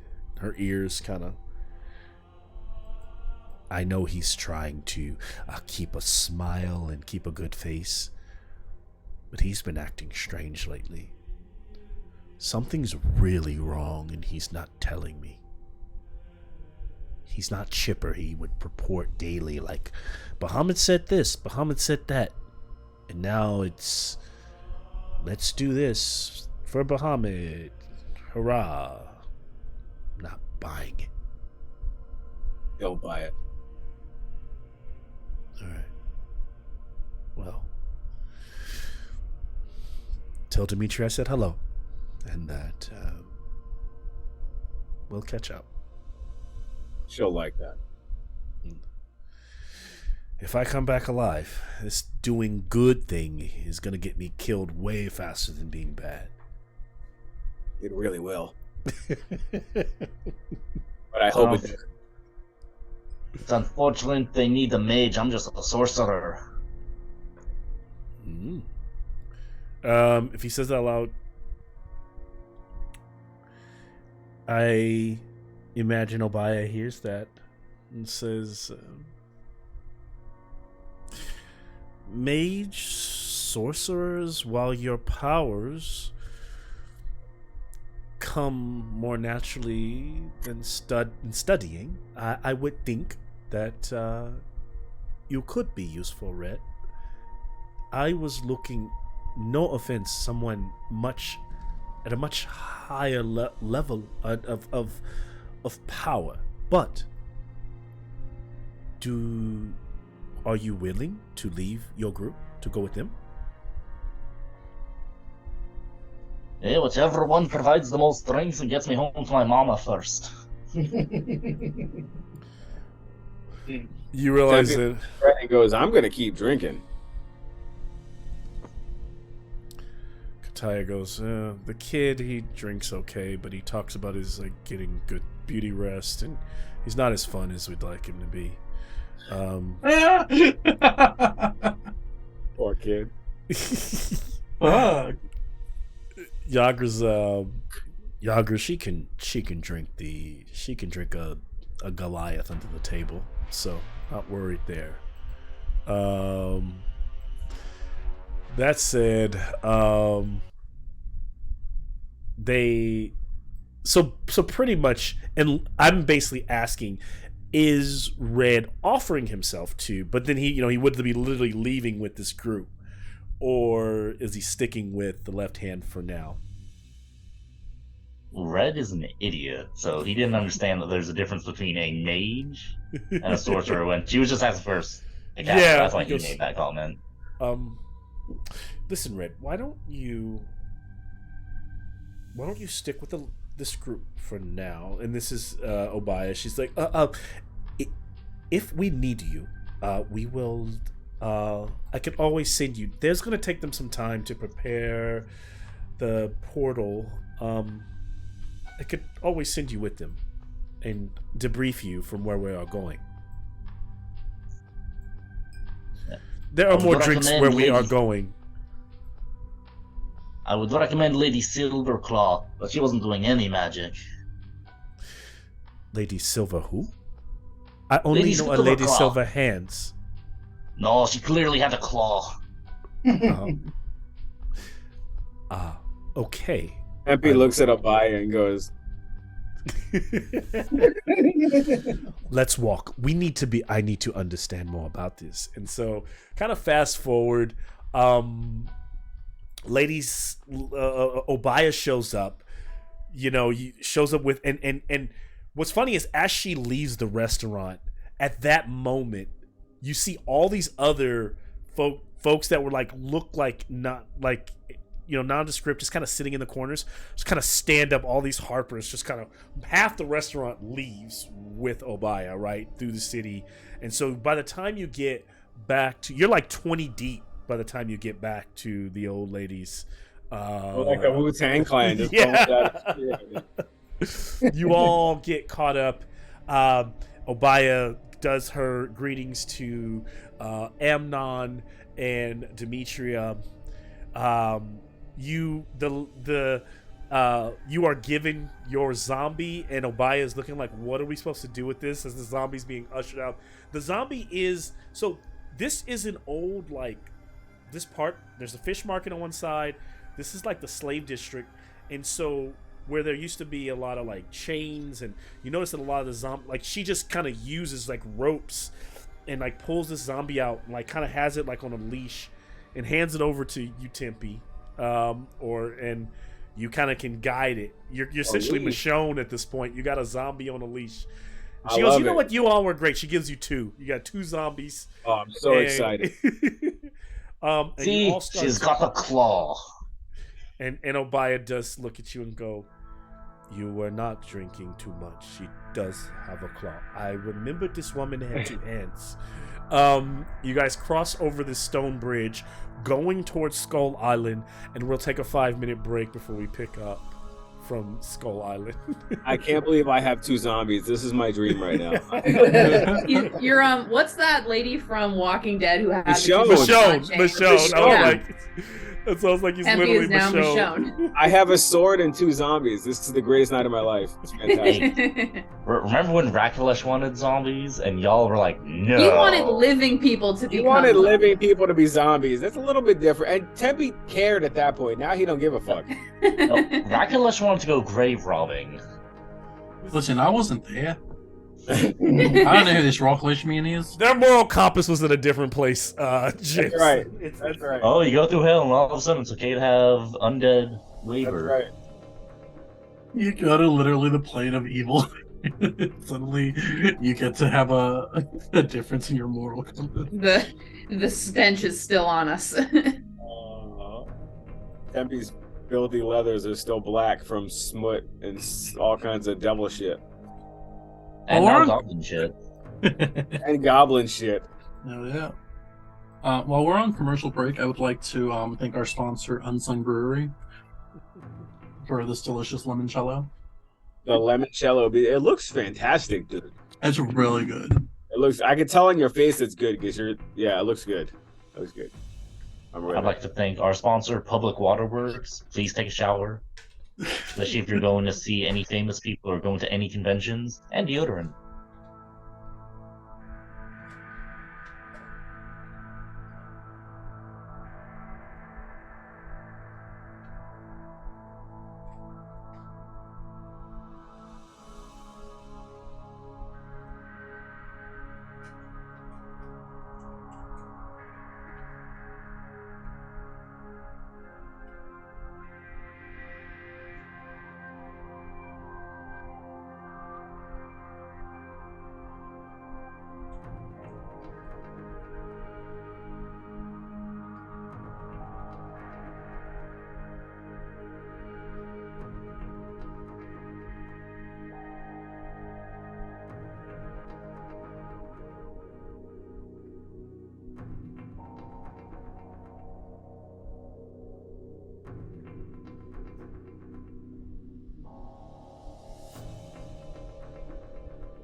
Hey Lex, who makes that limoncello?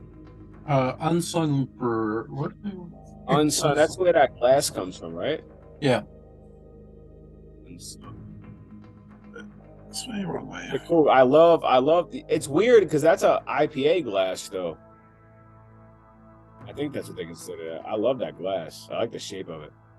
Yeah, it's really nice. I've had a few of their beers, man. Unsung Brewery. I love going there because it's such a chill place. Oh, you actually went to the brewery. Yeah. Oh shit! I didn't realize it was that close to you. Mm-hmm. Oh, that's dope as fuck. It's in downtown Anaheim, so I just go in, and then it's super chill. Like it's usually not super busy. Oh, dude, I want to go there next time. I'm down there by Disney, dude. What the Let's fuck? go.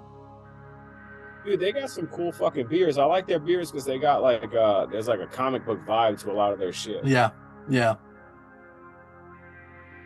Or I'm going to they're doing a drink and draw this Saturday. So they'll give you like the little coasters and you can draw on them. Oh, that's super dope, dude. Yeah. Oh yeah.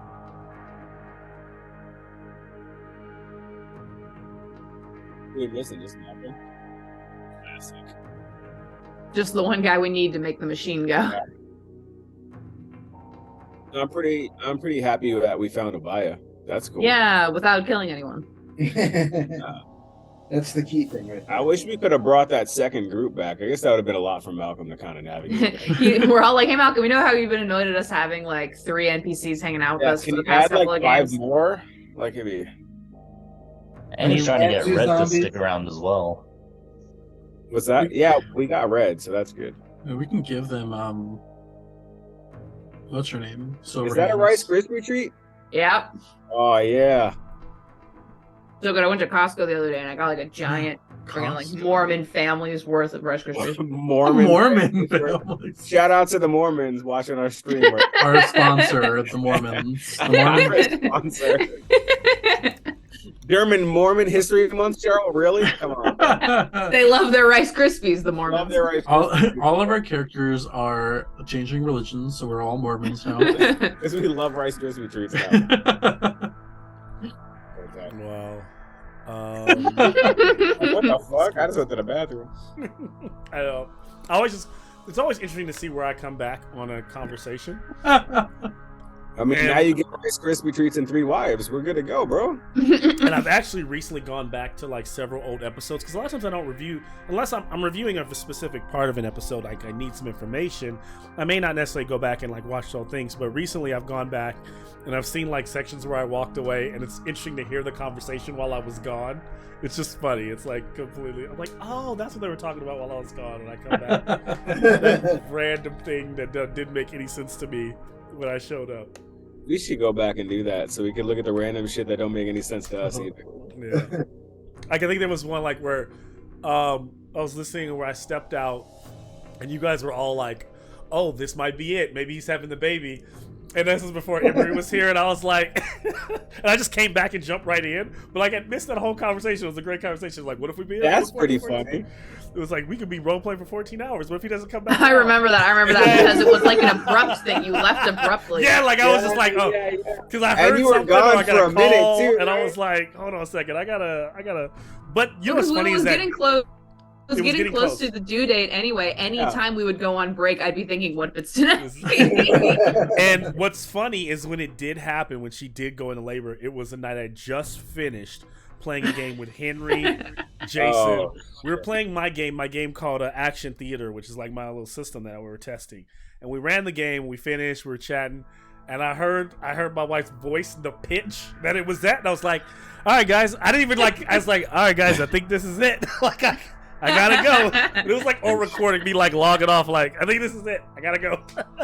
And then we had a baby the next day. So, No, I need that recording. That's fantastic. You know what's sad? Now that I think about it, we didn't record because it was a test game, so it was not recorded. We were just running this game like this random. It's recorded game. in your memories, Yeah, in your Only memories my of memory, friendship. That's all. I mean, you should That's be the- you should that's be the- recording those though, You should be recording those for sure. because then you can go back and be like, okay, did this work? That work? You're absolutely right. I actually should be recording those.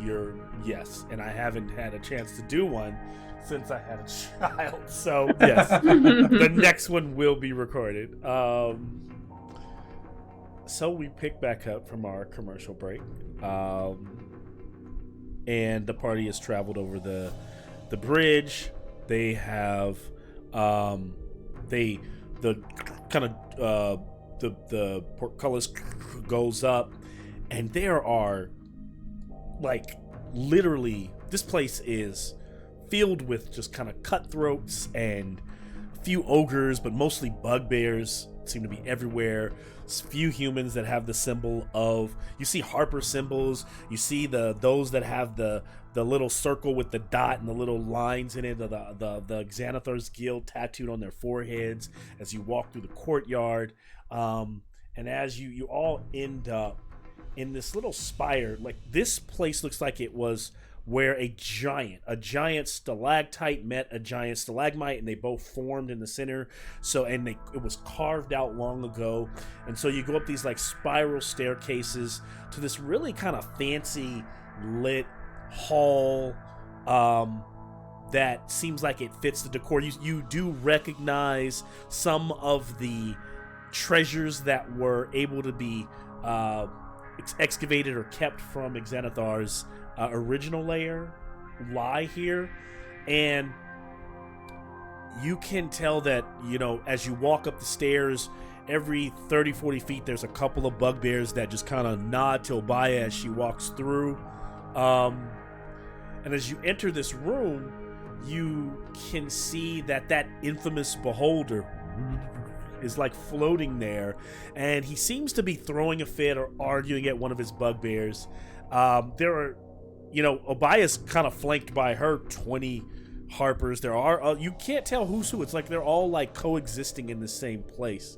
And the Xanathar, like that one eye and the multiple eye stalks flipping all around. And you all remember like watching him from the stealthness from his wardrobes. He looks and goes, Obaya, there you are. Listen to me. Tiamat's and he kind of floats towards her as you all are like flanked on the other side. Murder's with you. Little Snatchel kind of cowers behind Bo. And he says, Tiamat's presence is detrimental to my operations. It's bad business. And I'm working with you, but once this city is saved, I should have my own districts. I want my own dominions within Waterdeep. I want to be a masked overlord of Waterdeep. And Obaya is kind of resolute and says, now is not the time for negotiations about power and control. Our priority is to save Waterdeep, to save the coast, to protect its people.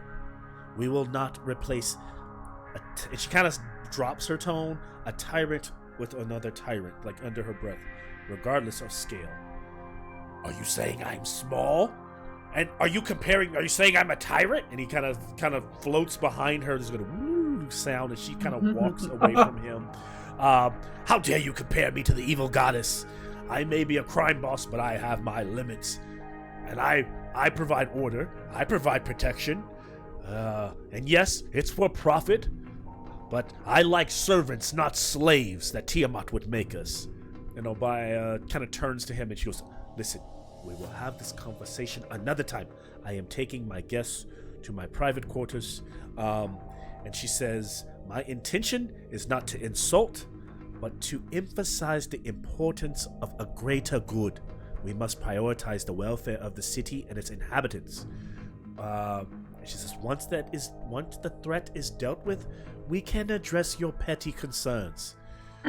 And then she kind of like waves a hand and walks away from him. And it's all his little eye stalks like kind of like glow. Demetria does the water shot, like walking behind Obaya.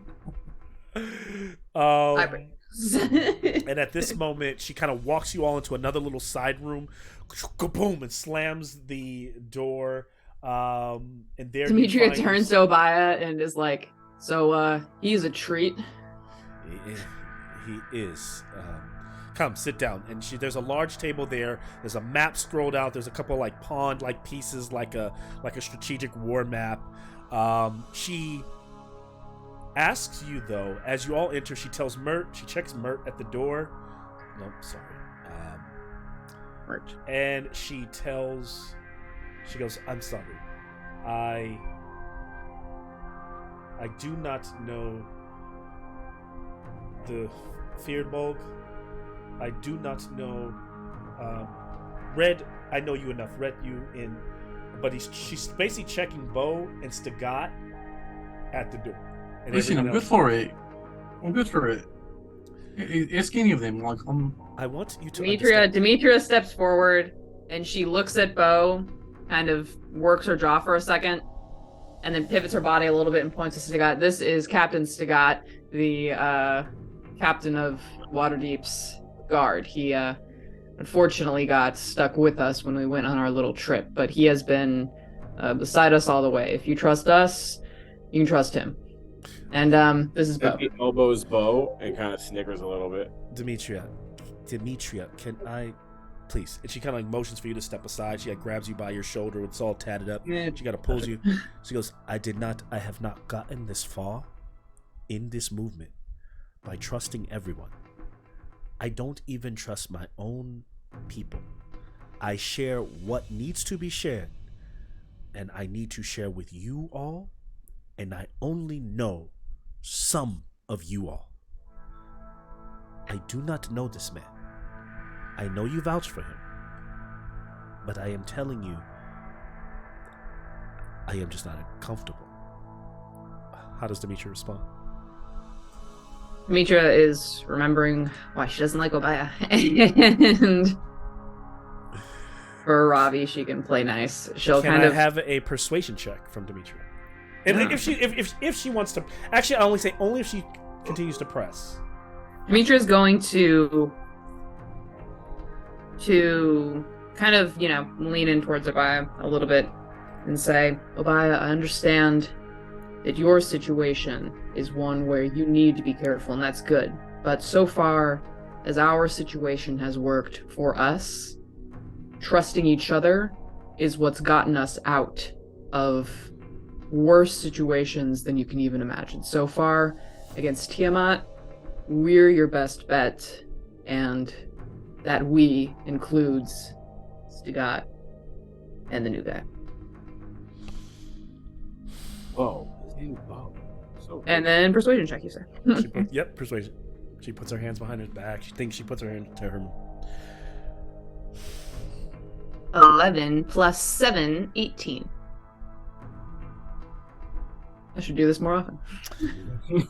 It is such against my better judgment. But I may have to reserve some of my tongue.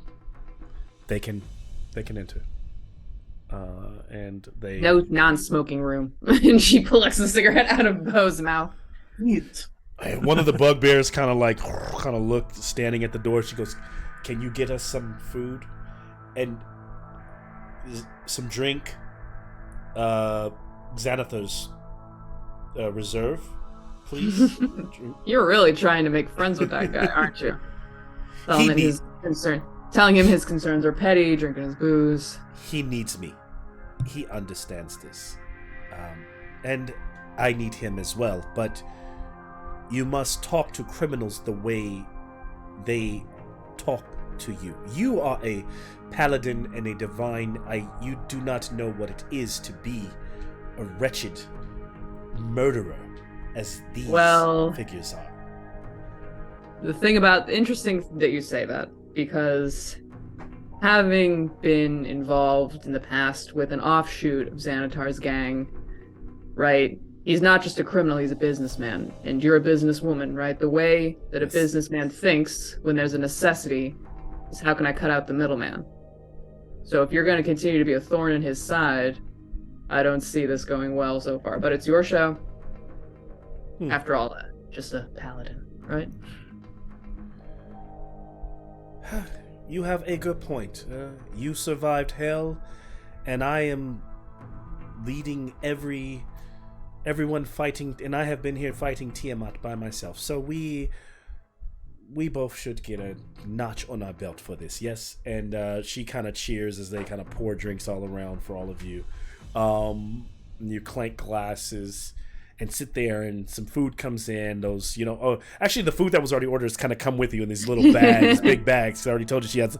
So Paper there's bags. like literally the sturge skewers, these little like bat-like creatures, all like charred and seasoned well on these little sticks. There's also some fish and some other seafoods and things like that are actually good from where they came from the gullet. Did Bo remember my dessert?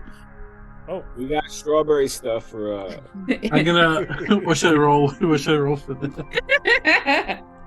Roll a dessert check. Dessert check. Happy Hold on, start that's eating hot. the meat off the skewers for sure. 13. that's a He pass. got You something. remember. He got something. He got raspberry. Oh, Demetria looks excited for a second. She takes a bite, and as soon as she tastes it, she looks disappointed. Puts it back down. So you all consume. Robbie wouldn't have done this to her. You all consume Well, the he's food. dead. You're all eating.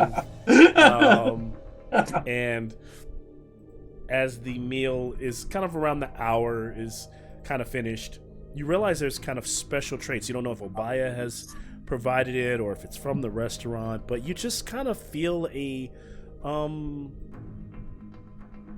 sense of. If I poison us, should I have checked for poison? You didn't check for poison, so it's too late for that. But you do feel kind of as though like motivated or inspired. Maybe it's just because it's like one of the best meals you've had since maybe that caravan place in hell that you all went to. But what you get from this is you're emboldened.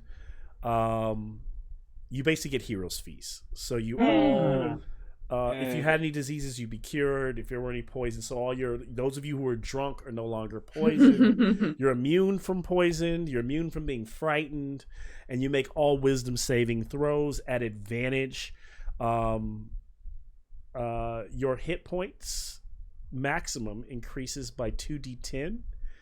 And and you gain the same number of hit points. So you gain, basically everybody can roll 2d10 right now and add that to their, basically add those as temporary hit points for the next 24 hours. nice. So from having the hero's feast. I told you the food was good. Was it not here? Delicious. And so, well, after this, she kind of like tries to kind of get down to business. And of course, you don't have to go through the whole story, but she kind of starts by asking to know what you've all been through, right? Like she's heard these talks of hell and she's kind of interested. You don't have to go through, but does anybody want to like share a little bit with Obaya what they've kind of been through? Well, I've been in water deep for the past 6 months. Demetrius thunks a glass down and puts it in front of Bo. She wasn't talking to you. All right, fuck. Says the lady who just told her to be more nice. Be more nice to people. Yeah, we trust him. That doesn't mean that he has to like participate. Oh, wow. She's like, shut up, She guy. waits for him to light the cigarette, and then she takes the cigarette and she puts it in his drink. Oh. Well, That felt too mean. Never mind. She doesn't do that. That feels too mean. no, you can't take it back. It's too late. It's terrible. Dimitri bullying the 7-foot-tall giant. So, as Yeah, I think y'all Demetrius say how sharing with her a came- little bit about all this. Demetria can give kind of the gist of. Jesus, how fucking long ago was it? We were at Xanathar's. We took out Neil Hoare, and his little bug brains, and then And what felt like a month for you all was like 6 months in real time. Remember, so you guys have been gone for a while. Yeah. So we lost about 5 months of our lives. Yeah. All in all. But yeah, and she describes the vision with Tiamat. That this is me showing off how much I remember. The vision with Tiamat that turned out to be them getting transported out by Sionrath, arriving in Hell, finding Silverclaw, maybe passing the story to Silverclaw for her to handle her side of the story because of the fact that she was gone even before that, having been replaced. And the person who had been her is no longer, so Silverclaw can take that over. But when it comes to the point of our journey in Hell to describe losing Ravi, Demetria is gonna stop talking and she's gonna like stare at her hands like on the table as she tries to figure out. Amnon's gonna put his hand on top where of is the young man? Where is the young man? Yeah, and then Amnon can take over. Yeah, I'm gonna put my hand onto Demetrius, and The I'm young gonna... man with impeccable taste, Ravi. Where is Ravi? Ravi? Tempe smiles when she says that. Impeccable dress, impeccable taste. The boy was fabulous.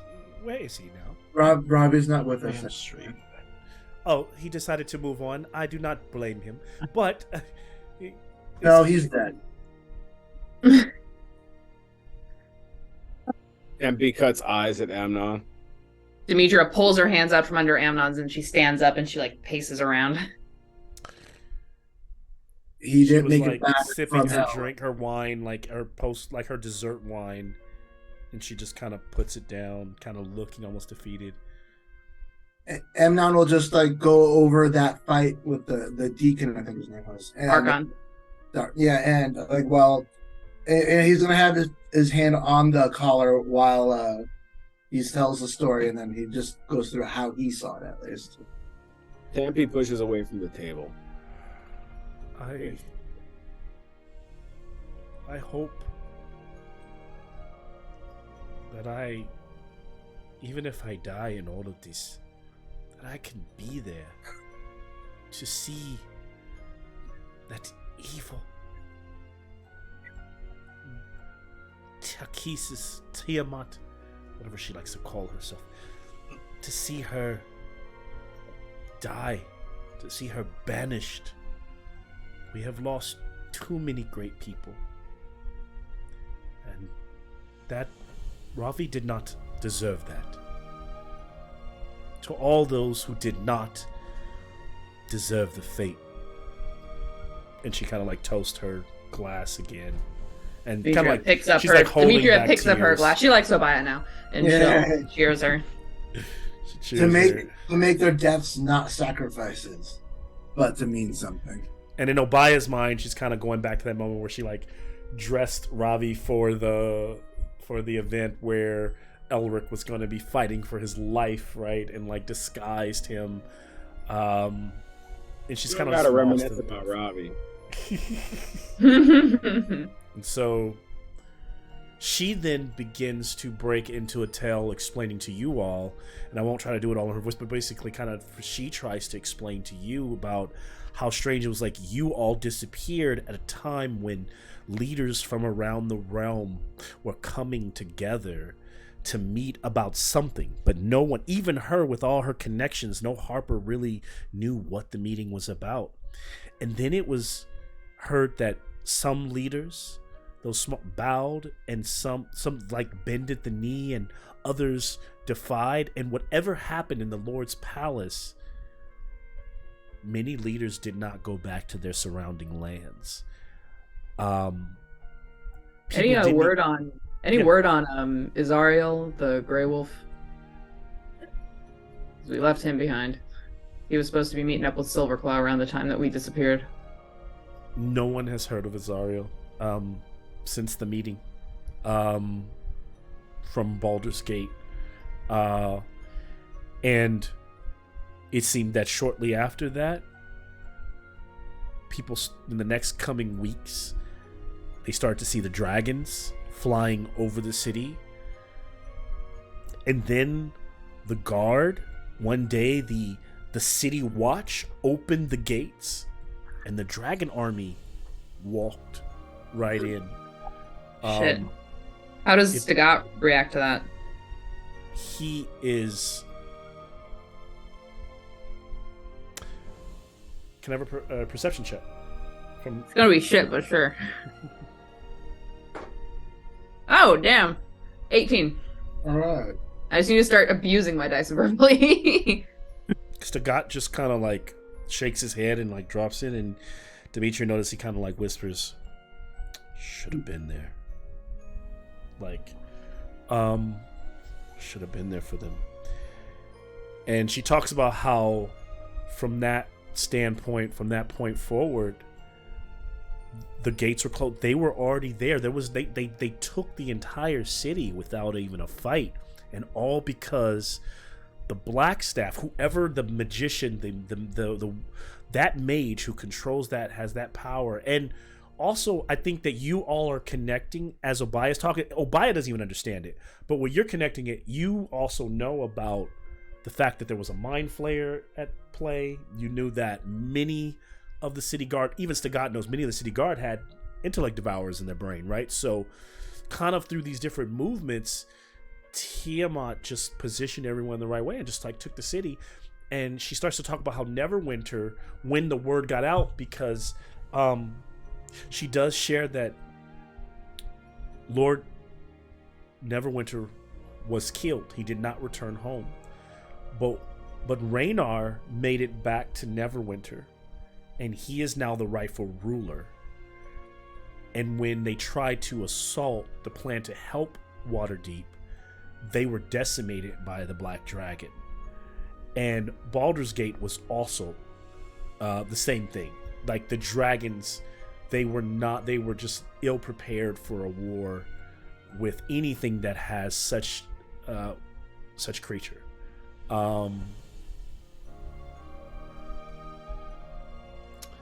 she looks at Silverhands. You could tell that Obaya has a lot of respect for her now, knowing she used your guys. Some people for a long time believed that it was you committing this evil. But we have spread word. Most people know by now this would never be you. I am sorry your name has been so tarnished. And she looks at Lady Silverhand's like arm, and I'm sorry you have gone through so much. Lady Silverhands was quiet. So these are some of the things she's sharing. And as the food is being kind of like, because there's no servants or anything right there, like she kind of like starts to move some of this stuff out of the way and look at that map. She goes, this brings us down to brass tacks and what needs to be done next. We have a city to save. I thought you were all dead, but you being here, now there's something then inside of me that told me. I was hoping it would be you. but you are here now. My group, my others, I am sending them to seek out the aid of the metallic dragons. Because if we can get, it is a shot in the dark. But if the dragons will listen to us, we will have great allies in the war to come. She looks at Lady Silverhands. My group needs a mage with great power, and the metallic dragons, they know you. She kind of looks at her like, almost like begging the question, will you go? And while Lady Silverhands kind of sits there for a moment quiet, I'll turn it open to you all if you all are asking any questions or saying anything. And I'll just turn to the rest of the group and be like, this is the only plan I've heard beyond from just survival at this point. And then Amnon will turn to Obaya and we'll take the collar and put it on the table in front of them and be like, we have a theory on fighting Tiamat directly. Or we need allies to get us to her. She's fascinated by what she sees. Ammon's gonna put his hand on the staff, and he's gonna just look up at her from the corner of his eye and be like, we weren't just trying to escape and we were in hell. We came back with this. We made it. And you have more allies than you think. I have allied myself with goblins, and you have allied yourself with devils. I cannot even be mad. Yeah. The enemy of my enemy. She's kind of almost like her mind's blown by how like the state of the world, and she's like, okay, we can do this. About that goblin friendship, it may be a tad tarnished. Goblins aren't so bad. Yeah. Like Snatch was like, I'm not a bad goblin. He's like above the table. Why was trying to keep Bowen Sagat from the room, and meanwhile Snatchel just. I'm gonna leave Snatchel opposite and put him on the table. Snatchel, you mistake us. You are the best goblin. Oh yes. Snatchel is fine. He has been helping me. He has been. He helped us. I thought he would be dead by now when we met the first time through the caverns, but he has met you. So, and he is not. I doubt he's smart enough to be working for Tiamat. No offense. I cover his ears. Yeah. Amnon will just look. And he just goes, "I would never work for Tiamat." I love Snatchel. We've known Snatchel through a battle, and I think that he has. We jumped off a cliff for Snatchel. Yeah, we trusted him without any question. More the fool us, Bo. So, of all of this planning, we've got allies, we've got the collar, we've got a city that still needs to get retaken. Do you know about or have you been in contact at all with what's his name up in the Temple of the Moon? I wrote his name down. I don't know what his name is. Oh no, I wasn't allowed inside. You chose not to come inside. I'm trying to think.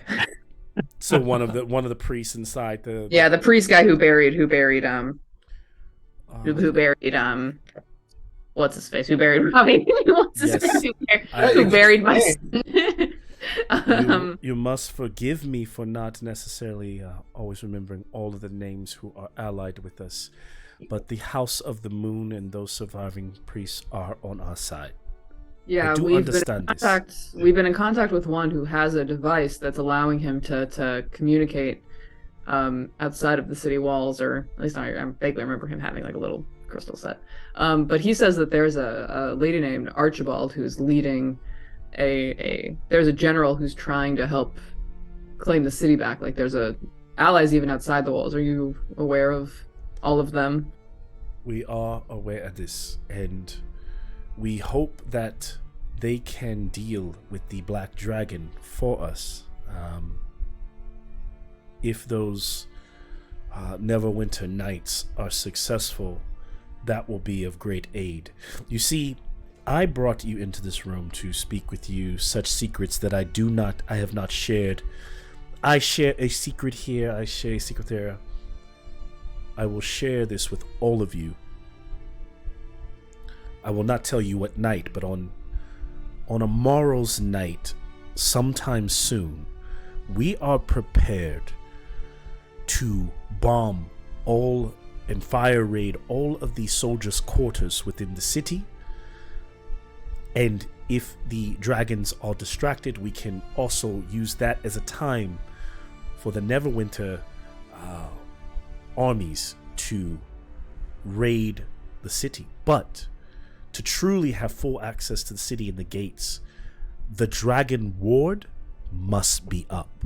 You see, if the Dragon Ward goes back up when Tiamat or her mages or when her evil lieutenants, generals call the dragons into the city, they will be stopped by the magical barrier that has existed for Waterdeep for ages. And so we wait. We need the Blackstaff Tower back under. We need the Blackstaff, the actual staff itself, back within our control. So maybe you are the people, the right group, to devise a plan to raid this tower. I have not even shared this definitely not with Xanathar, and with very few of even my lieutenants. We could gather and tell. Go ahead. What about the identity of this new mage? We have a clue, but do you have any information? No one knows this mage's name, but he flies on the wings of a golden dragon. He wields the staff, and he has great power, and Tiamat has had all the mages under her power submit to him. So this will be like you will be raiding a tower multiple levels full of the strongest magicians in Waterdeep. Bring them on. You're in for this, though? I'm in. God, I love you. I got my own people to protect. I am waiting for some spies to give me some aid. Hopefully within the day I will have, or within soon, I will have information on the tower itself that will help us. She looks at you all and goes, "You don't seem like the stealthy type, but..." I would surprise you. With my +7 at disadvantage. I was like, who needs stealth when you got these? That is true. We have a bow now. Says the guy who we met when he was stealthing around. Now, that is not the only option at hand. There's also that this mage continues to travel back and forth between the Lord's Palace, just a short distance. And what we have been able to surmise is that there is a great mystery surrounding a young sorceress, maybe of the age of 12 or 13, in the palace. We believe her role, that Tiamat is using her to erect some great power that the armies can use to their advantage. And we believe that, I hate to say this here amongst you all, that the sorceress, whoever she is, regardless of her age, may need to be dealt with. Tempe instantly understands what she's saying. Yeah. Demetria is looking at Tempe. And he looks at Demetria because she should know what he's thinking for sure. Right And now. yeah, Tempe doesn't need a real insight or nothing. He can see in Demetria's eyes that he's on the same page, and they are not losing another kid. God damn it! Bo having no idea what's going on. If anything, we are going to reclaim our child. Whatever it takes. Fuck you, We'll kill her if we have to. Raklash's parting words scratching in the back of your mind. Suddenly the door cracks and or there's a knock, and then she goes yes, and a shadowy, humanoid kind of ducks into the room, half orc, is kind of like by his teeth. Obaya, can we speak? There's been some information to come in. And she goes yes, and she steps up. Excuse me, I will be back. She steps out for a second, giving you all a moment to talk amongst yourself and to take in whatever Obaya has shared so far and decide what is the next course of action. Do they raid the Black Tower? Is there another way? Can they convince Obaya of another plan of course of action? What's this talk about going to the tower and taking out this young little girl? I thought the little girl was in the palace. The little girl's in the palace.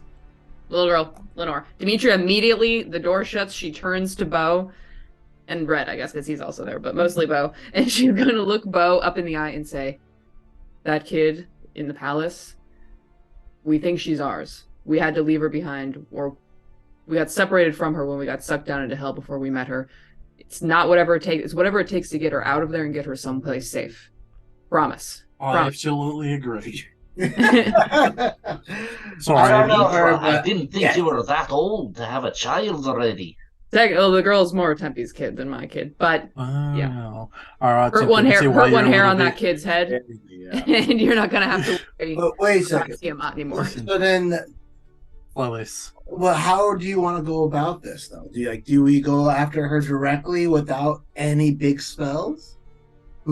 She might be backed up by, She might come with us. She loves Tempe. This is an extraction. This is an extraction. This is getting her out of harm's way, getting her away from people who might use her as a weapon, like it sounds like they're doing to the poor kid now. Well, do we just go for the castle, or do we attack the shield first? The black staff is the shield. It's going to also help us finish the job after we save the girl. I'm going for Lenore. Me too.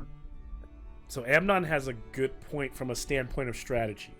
Yeah, but this is has Lenore. A great standpoint from a standpoint of Tempe don't give a shit.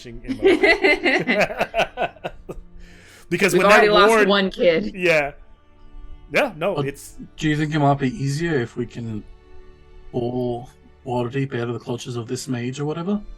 But if it sounds like this mage, who, by the way, we might also know. Sorry. We actually have beef with this mage. I think that you all are clearly without insight checks, starting to feel who this mage may be. Right? We're very social people. We're very social people, though. Because it sounds like if he keeps traveling back to the palace, like Obaya says, then Lenore's definitely involved. She's powerful, you remember. He could be teaching her... because I don't know her, but... sorcery, just drink your drink. And... sit there and eat food. And if Lenore's power is getting tapped by Tiamat or by Eldrakon somehow, I think getting her out of harm's way, because especially what we wouldn't want to do is try and storm that tower only for Eldrakon to split as soon as he knows we're there and head to Lenore. He doesn't know Lenore, but he doesn't know that we like Lenore. But can we get a message to him? Wait a moment. Who the fuck is this Eldrakon? Long story. Oh man, you're saying all of these names like they're important. They are important to me. The dwarf has a point. Who is this man?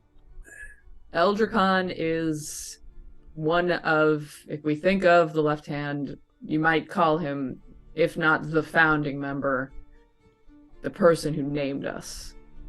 And he made his choices, and we made ours. And it sounds like his choices have led him to a lot of respect and a lot of power. And I don't want to say that I get it, but knowing him, I don't know.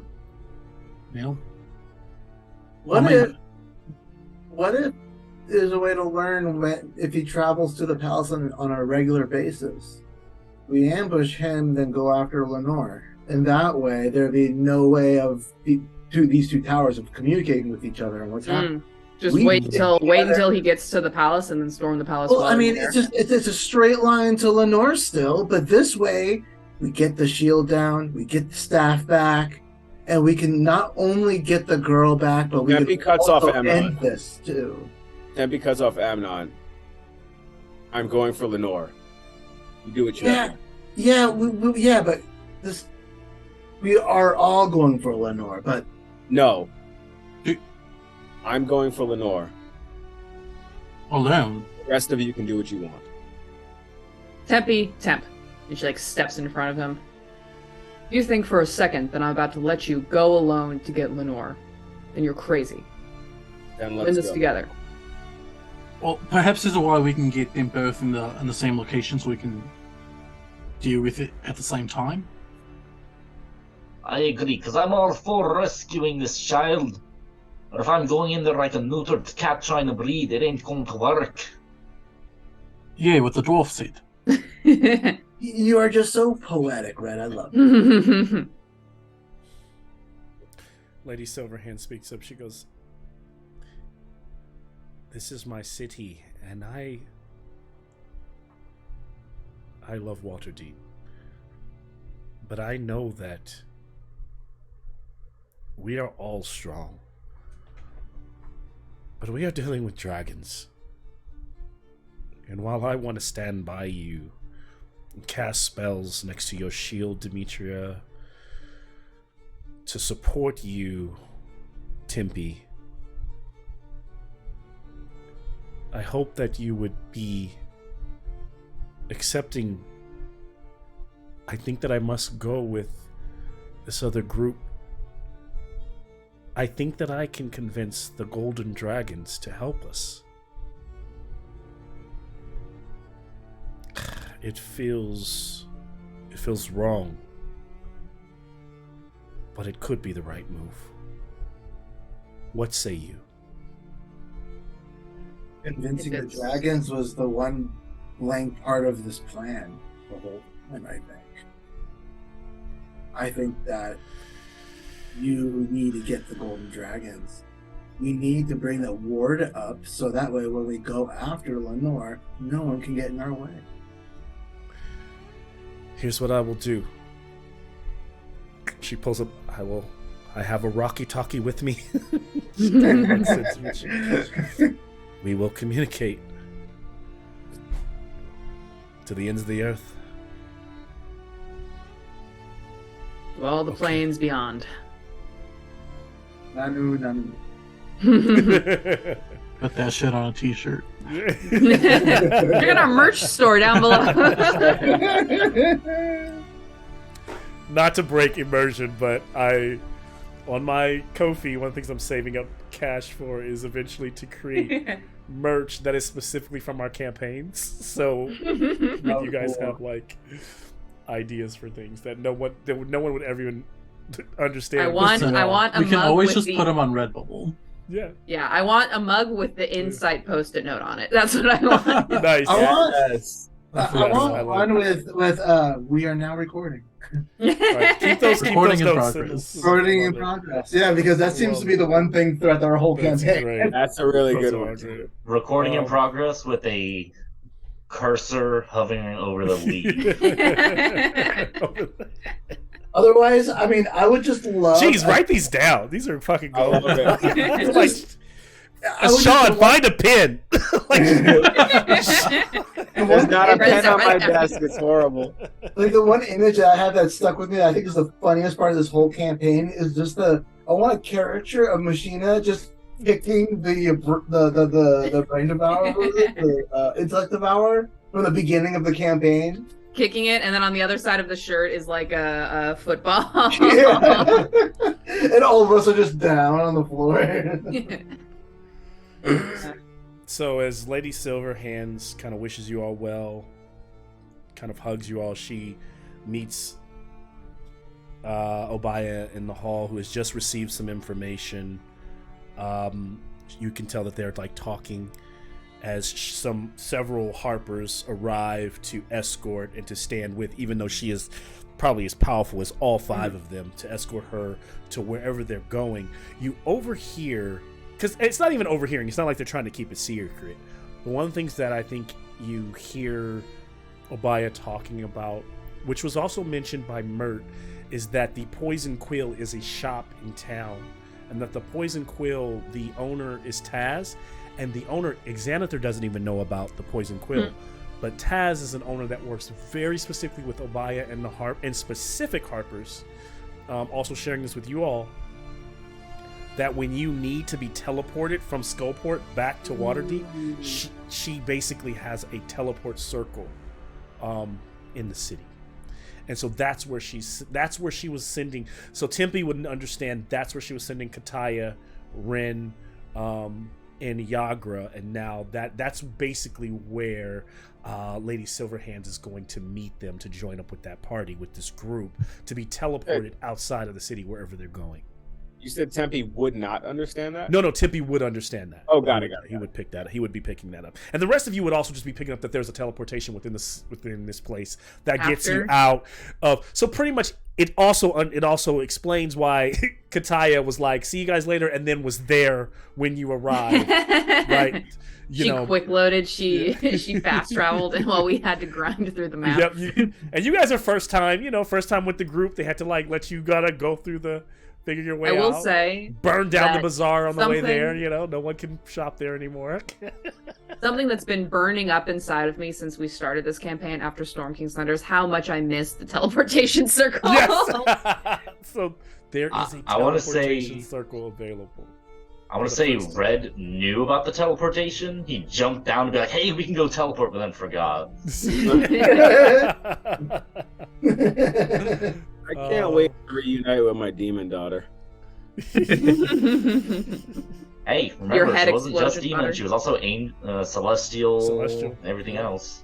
Yep. She's whatever she wants to be. She was definitely not a fiend. It's just not one particular thing is what you were getting. She's everything. Yeah.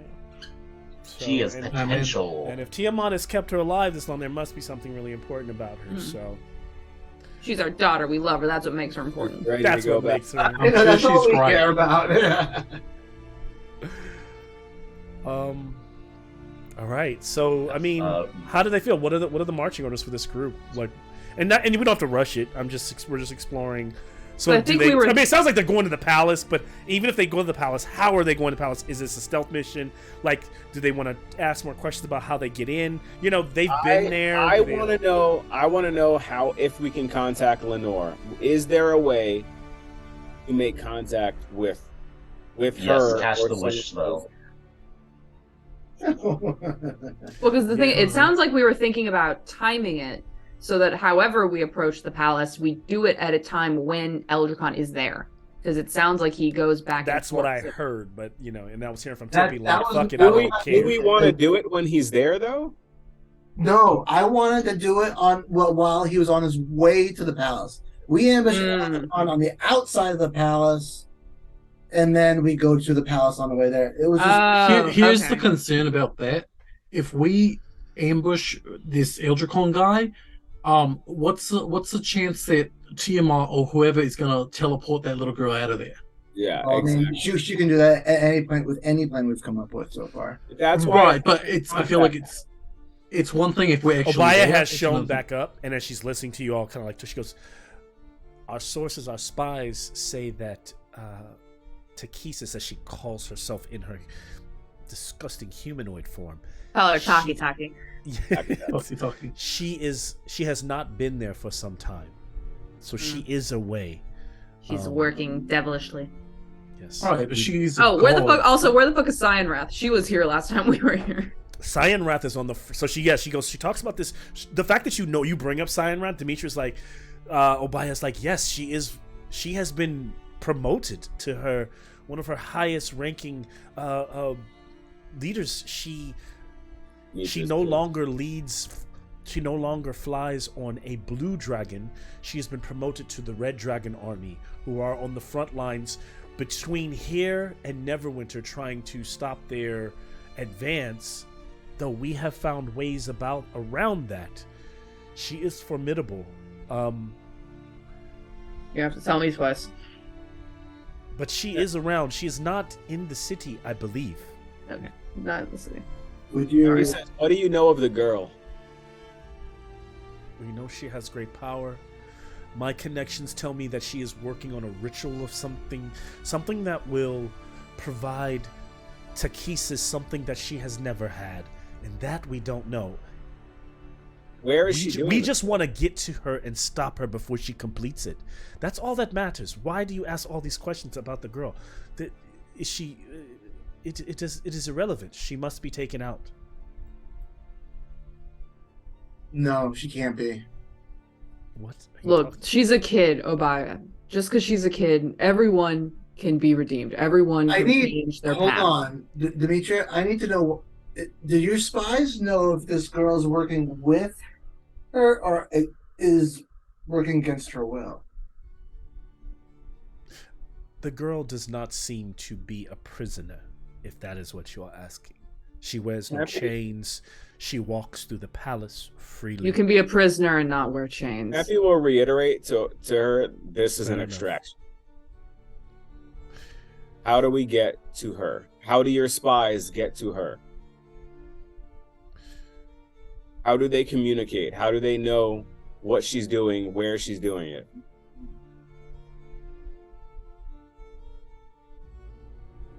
They watch from vantage points. We've used some druids to spy. We watch. How can we see? We have a couple of towers around the city that we have vantage points from. We could get you there. I want to see the girl.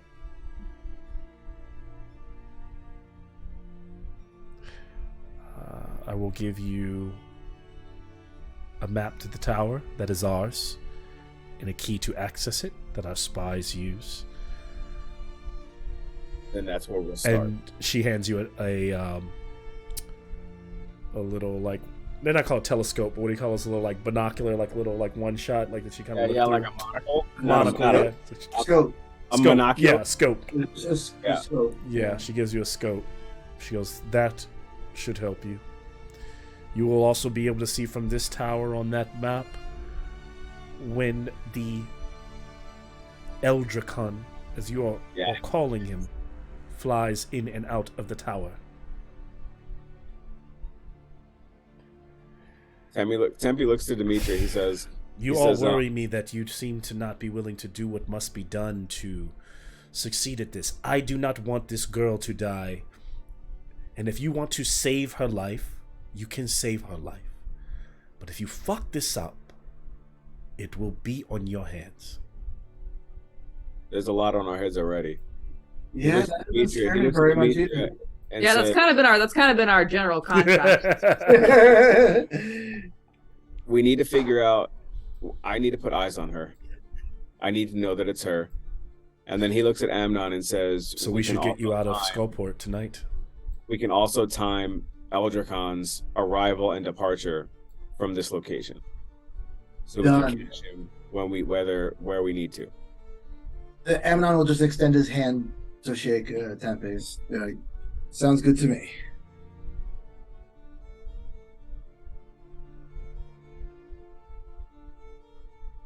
Okay. Tempe looks weirdly at Amnon, like, "Why are you shaking my hand?" Hey, dude. Damn, even in D&D I'm awkward. I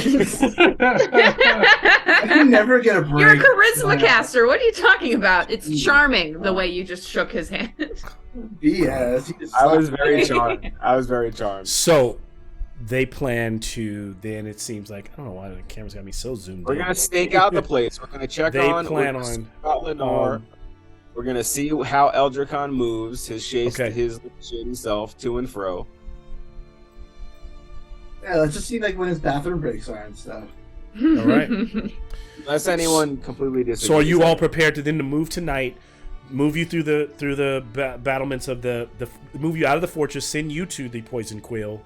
Give you a map, You can meet Taz with her orders to teleport you out of Skullport, but to teleport you into the city so that you can go to the tower, so that you can spy on. Do some reconnaissance of our own. Do some reconnaissance of our own, so we can plan out what we want to do. Yep. Okay. Is everyone good to go just in case things go sideways? Yeah, we might want. Fuck you, Lex. You're making me use that. Yeah. Do we want to maybe get a long rest? We've been traveling. Yeah, that'd be great. Catch a quick kip. I also would like an update on Machina.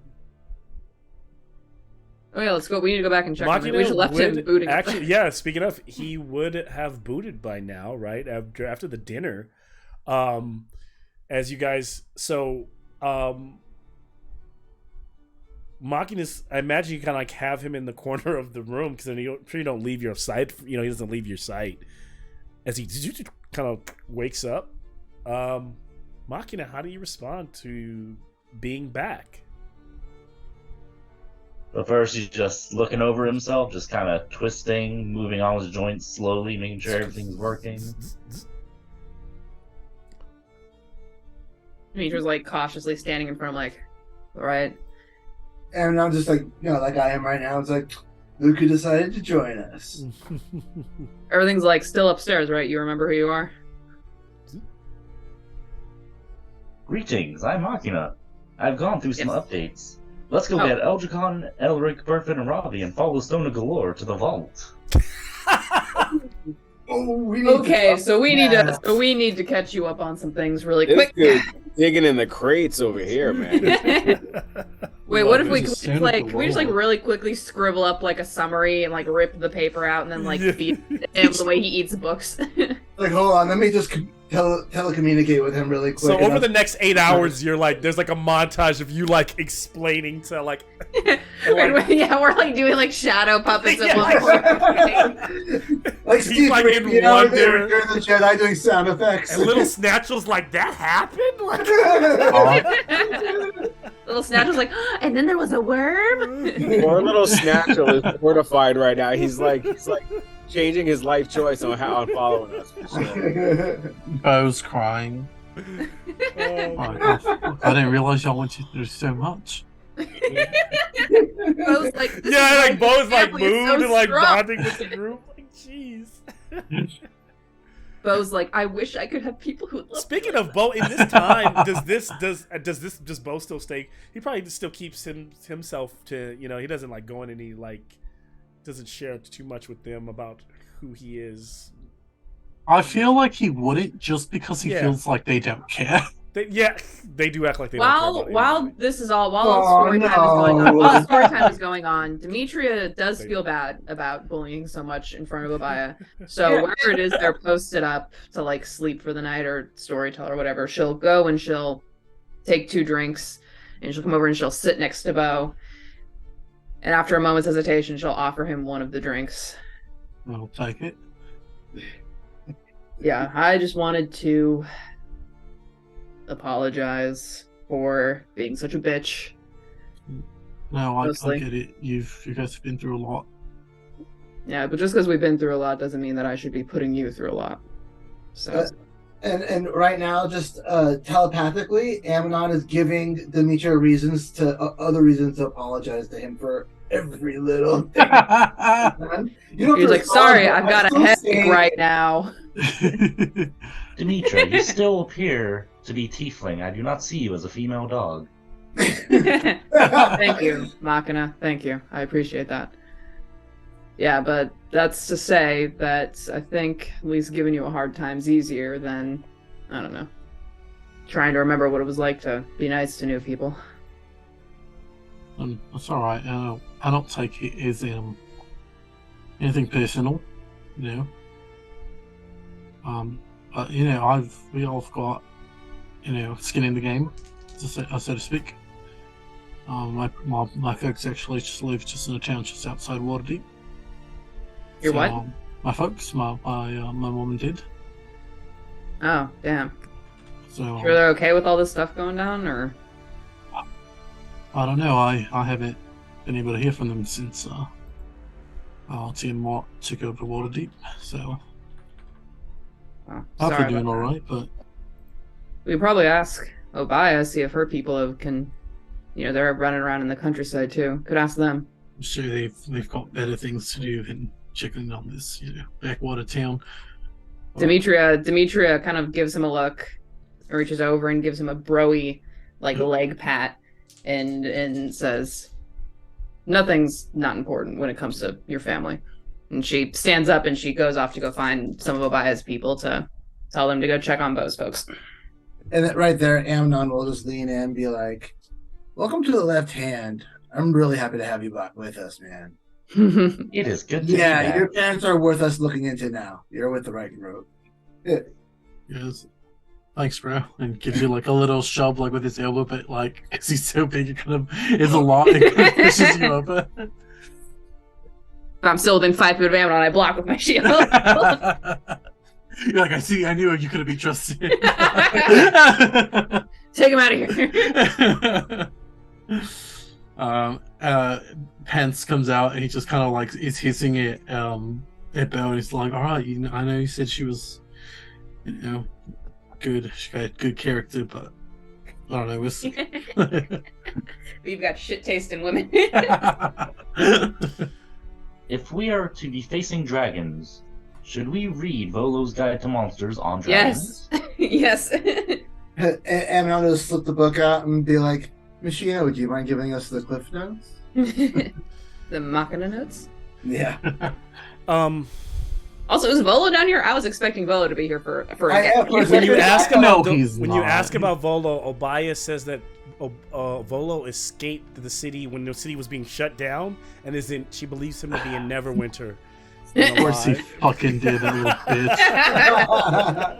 bitch. We are destroying his House of Spirits membership card. He is not getting any more punches.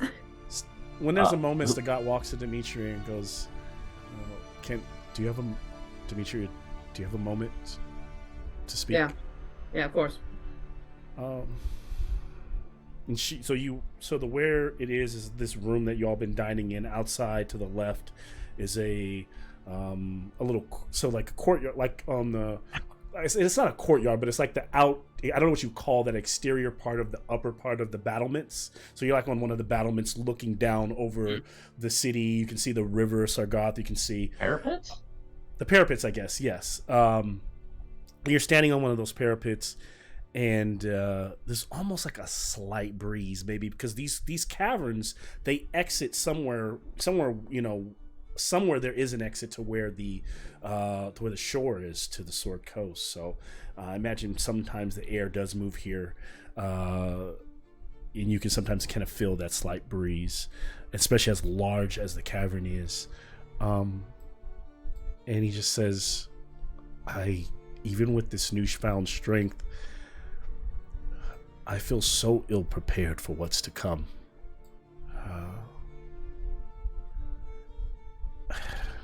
Demetria's gonna stop him, and she's gonna put a hand on his shoulder, and she's gonna give it a squeeze and look at him and say, "Stagat, when all of this shit started happening, I thought that we were done for. You were one of the first people that we found that we could trust to help us.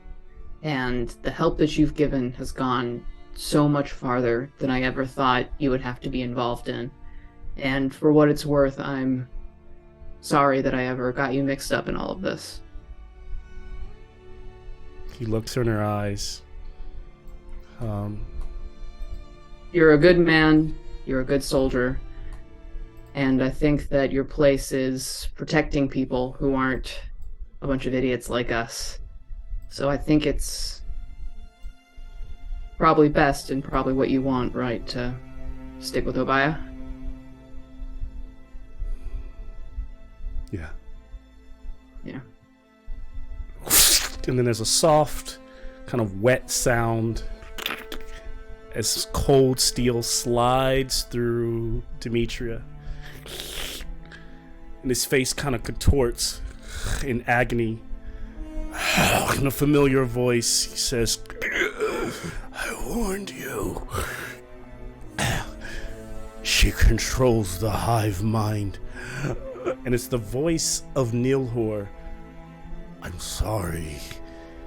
He was gone before you took my head. I told you she is the elder brain, and even in death, he is here with me. We are here with her. We are not free.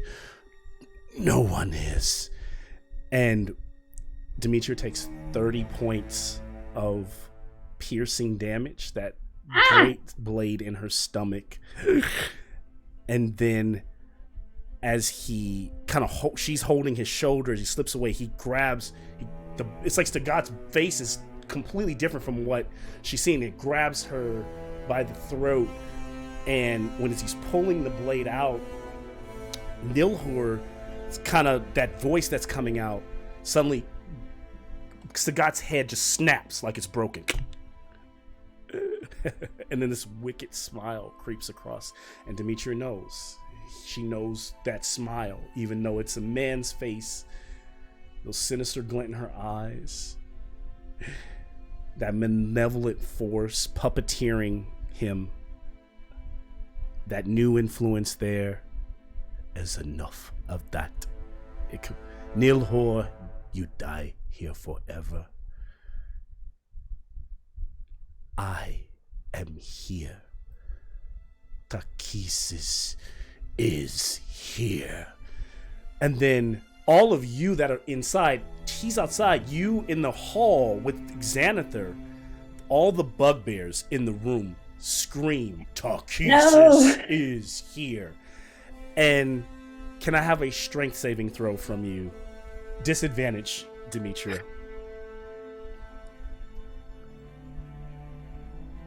God damn it, Malcolm. Yeah, that one was bad. You let her right to us, you son of a bitch. What'd you get? A 10. He throws Demetra over the walls, and she falls down 2 stories, slams against the rocks, crumples against the ground. And I imagine she's still alive from the fall, but she's like kind of crumpled, will roll her damage momentarily. And Demetri's standing there on the shore, is like prone, and off the shore of the water, she can see boats like coming into the harbor, and she can see torchlight on all of them as there are dragon armies coming towards the fortress. And as they're surging, as they're coming forward on these little, or like many of them skiffs, the rest of you inside hear this like this scream that reverberates throughout the halls, and it sounds like a dragon, but a dragon in pain and agony.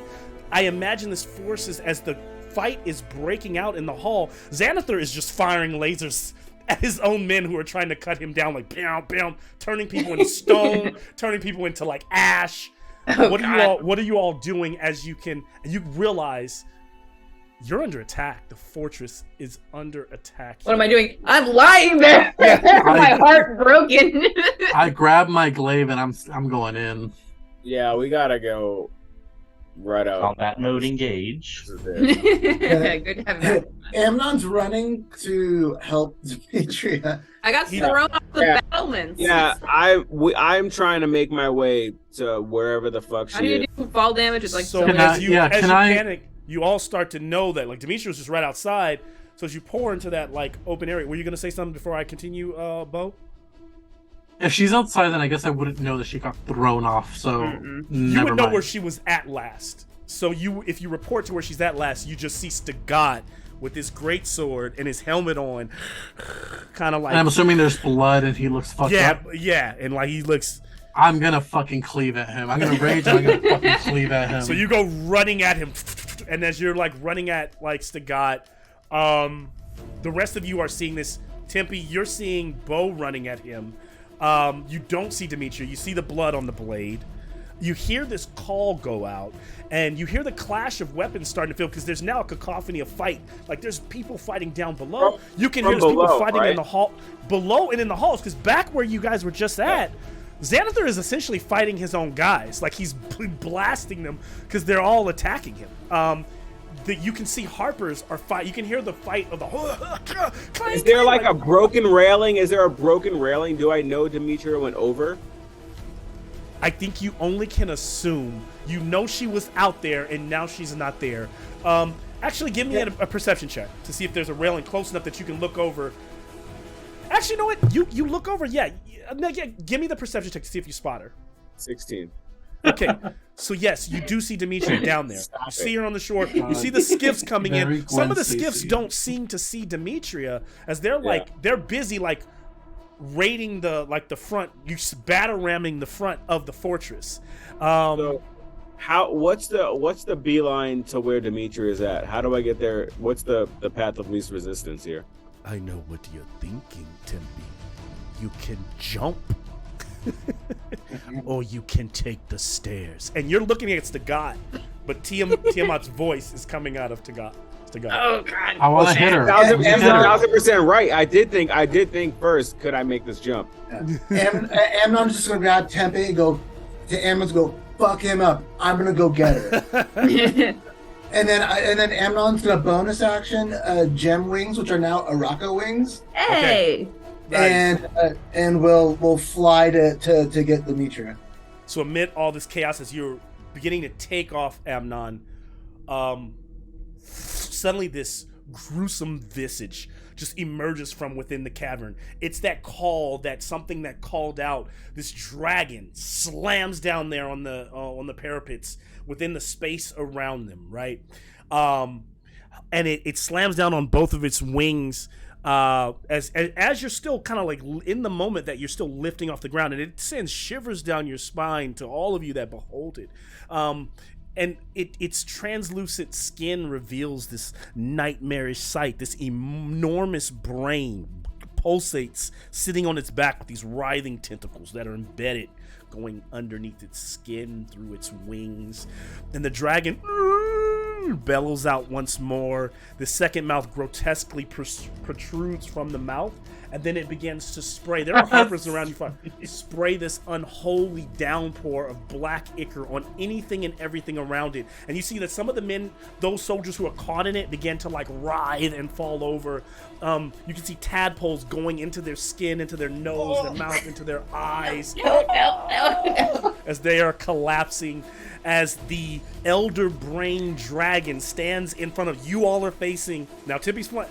Of course, Amnon's on his way down, but as you are standing there, facing off against the elder brain dragon and champions to God, and will crash to black. Malcolm.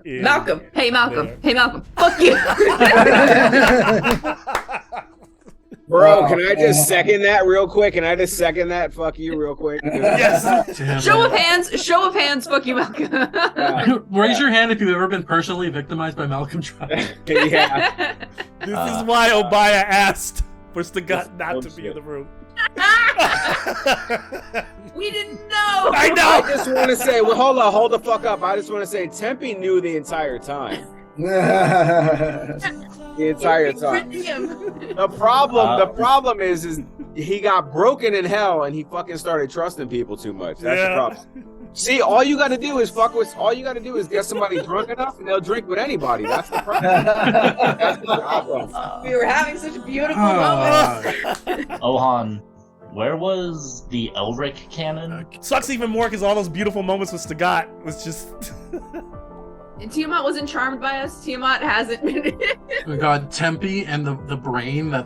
That's my new ship. Tempe and So I will say, insight-wise, what you get from this conversation with Nilhor is that Tiamat brain version, whatever she took over. Because I don't know if you going back to that episode. It's been a while, but if you guys go back and watch that episode, he said that Nilhor said he was a mind flayer who did not want. He left his. Yeah, I remember that. And then he said suddenly this group showed up, and every mind flayer is connected to hundreds of other mind flayers that came before them. The elder brain is made up of their overall mind. And he said he could see through the fact that her brain, the brain that was starting to connect with him, that was making him do stuff, was false. And he was trying to tell you that was her, that was Takesis. So yeah, I remember that. Whatever she did, I think the idea is that when a mind flayer maybe dies, or even when Stagat died by the mind flayer, they're all tethered, they're all connected. So it doesn't mean that necessarily the entire time she might even. It's almost like Warlock. She's connected. He's connected to the greater source, which means there could be even moments where Stagat's mind is there, but it's not. It's still. Is it really still Stagat? It's almost like the Thing. It can duplicate people. Is it them? The person does the person know that they are the Thing? Does Stagat even know that he was the Thing the entire time? Is the question. Or is it just Tiamat tricking you the entire time? I thought he just had a mind flayer tadpole from Nilher to like kind of reincarnate himself, and then he was trying to reincarnate himself, and then she just kind of interrupted that. Tempe thought he was just dumb. Demetria's upset. Demetria is down 30 hit points and she's upset. When Demetria gets back up though, Tempe is gonna give her the Demetria, I told you so look like a mother. another Demetria, you got shit tasting. 8 points of damage from the 30-foot fall. Oh, Tempe's only gonna 8? rub this. He's gonna rub this in Demetria's face for quite a while. I'm so sad that this ruins my Tempe Sagat fanfic. I knew it was gonna come. I couldn't figure out when it was gonna come. I thought we were past it already. You just get to add more. And you guys made him it. stronger. You guys gave him a helmet. Like he's like, oh, Yeah. Well, he good, kind of I'm got strong. fucked up, so he's not. Yeah, he actually- kind of got. Yeah, he's not the as strong helmet as he got used to fucked be. up. It's a good thing we didn't end up fixing that helmet. That's how we should have known when Malcolm was like, "Here's an NPC. Let me give him something to make him strong." Yeah. Malcolm's like, oh, and you like NPCs? But then I tried to take it away, so I was like, I was going back and forth. Oh man. God, that was- God, I'm so upset. I'm so thinking. You should be. It's your fault. You should It's be. your It own was fault. like. I'm thinking about when we found him and he was all like collapsed and unconscious in fucking Nilhor's cave. Like, Also, I'm fuck sorry. Neilhor for being like, "I told y'all." Like, you didn't tell us that. You Yeah. fucking put a Neilhor brain is in a his bitch. as if we'd listen to you. Yeah. Oh, now the talking mind flayer is going to preach to us. I understood that reference. Thank you. Also, Machina now has his own Eldritch Cannon. Ooh, fun. Oh, cool. So Amnon turned the cannon into a protector. So yeah, this is a good team up. The upside of this is I'm going to allow you all to level up. Hey! Yeah. Oh my Holy gosh, shit. I am so not prepared. Wow. Oh hell yes. I'm not going to say thank you because of what happened immediately before this. Hey, So you get some Demetria, you will HP keep all back, your though. damage. You'll get back any hit points from leveling up, Okay. or any new hit points. You'll get those, and any new abilities or feats, and then you have any retained inspiration that you received this game, or you also have the hero's feast that you all ate before this combat. Mm. So Alright. you have those advantages to you. Oh, I got brutal. I got my second brutal critical. So I get to roll 2 additional. Yeah, it damage. hurt to do it, but I was like, If we're about to be facing an elder dragon, I was going to call like cruelty on you if you made us fight this elder dragon. You're about to. It's just I mean, just not at tonight, a lower but- level. Yes, but you are I don't know about if to I fight. should take a feat or not. Fuck. Dude, I can't handle the feats I have already. Fuck, dude. The feats are hard to choose. take medium armor master since you're wearing that half plate to add more of your dex and get rid of that stealth disadvantage. I already did that. I did that the last time with Well, you use a slashing weapon, take slasher, or just take an ASI. Just improve one of your stats. Take the I'm gonna be tough feat, honest. get one I of your almost feat. even changed my story because I got so used I to think I'm an liking ass. Stagat I get 2 that I stats. was like, there was like this long-term thing. Where I was like, maybe I just want to make him. Maybe he didn't get intellect devoured. Like maybe I just keep him alive. And I'm like, I'm changing this. I'm writing my fanfic. You'll find it on do your- AO3. yeah. Well, now I'm back There's to an being mad alternate at you because I don't universe where get this shit at never level happened. 13. I get nothing but spell slots. Hey, spell slots are good. Spell slots are good, but I want That's things. more divine smites. That's That- I Yeah. guess. I'm gonna divine smite the shit out of this person who. I don't want to hurt it because it's Stagat's body. I don't know if he's. yeah. You I gotta- mean, you can always bring him back Tim- in so a Tempe, certain way. tell me, are you ready to go in? I This was is what you- thinking this is about what it. you- I was thinking about it. Like, So fuck funny. you. Bring This him is back. this is Yeah. Demetria's worst nightmare. This is Tempe. This is the moment Tempe's been waiting for. Like Dark This Tempe's is- ready to go in on like Tempe- the Oh my God's God. body. Tempe's burying two daggers on each one on each side of this dude's neck. Crack. He's gonna Sure. fuck him up for sure, bro. How mag would that be? Yeah. Bring back Sagat and then he gets with Tempe. He's gonna Mexican here's the thing. cartel You this could bring motherfucker him- with like a box cutter and cut his head off with a box cutter. You could dude. bring him back with the Elder Dragon gone if you. No, we don't need him. No, I we're was gonna thinking kill about that, him. but it's like the camera. Here's what I'm seeing: the camera is panning over like Demetria's broken, bloodied body as like Evanescence plays softly in the background, and then it God. Hi, cuts Immortal. to fucking Tempe turning around as his fight music starts. Yeah, Ba-ba-da-ba. he's fucked up. So this is what Tempe needs for his character development, because he's been trying to get rid of Sagat this whole time, finally became friends, gets betrayed. Yeah. He's gonna be good old silent focused Tempe again, after he just gets rid of Sagat. He'll come full circle. He's got a whole lot of pent up something, He's gonna get rid of he's it. gonna get a good release right now for sure.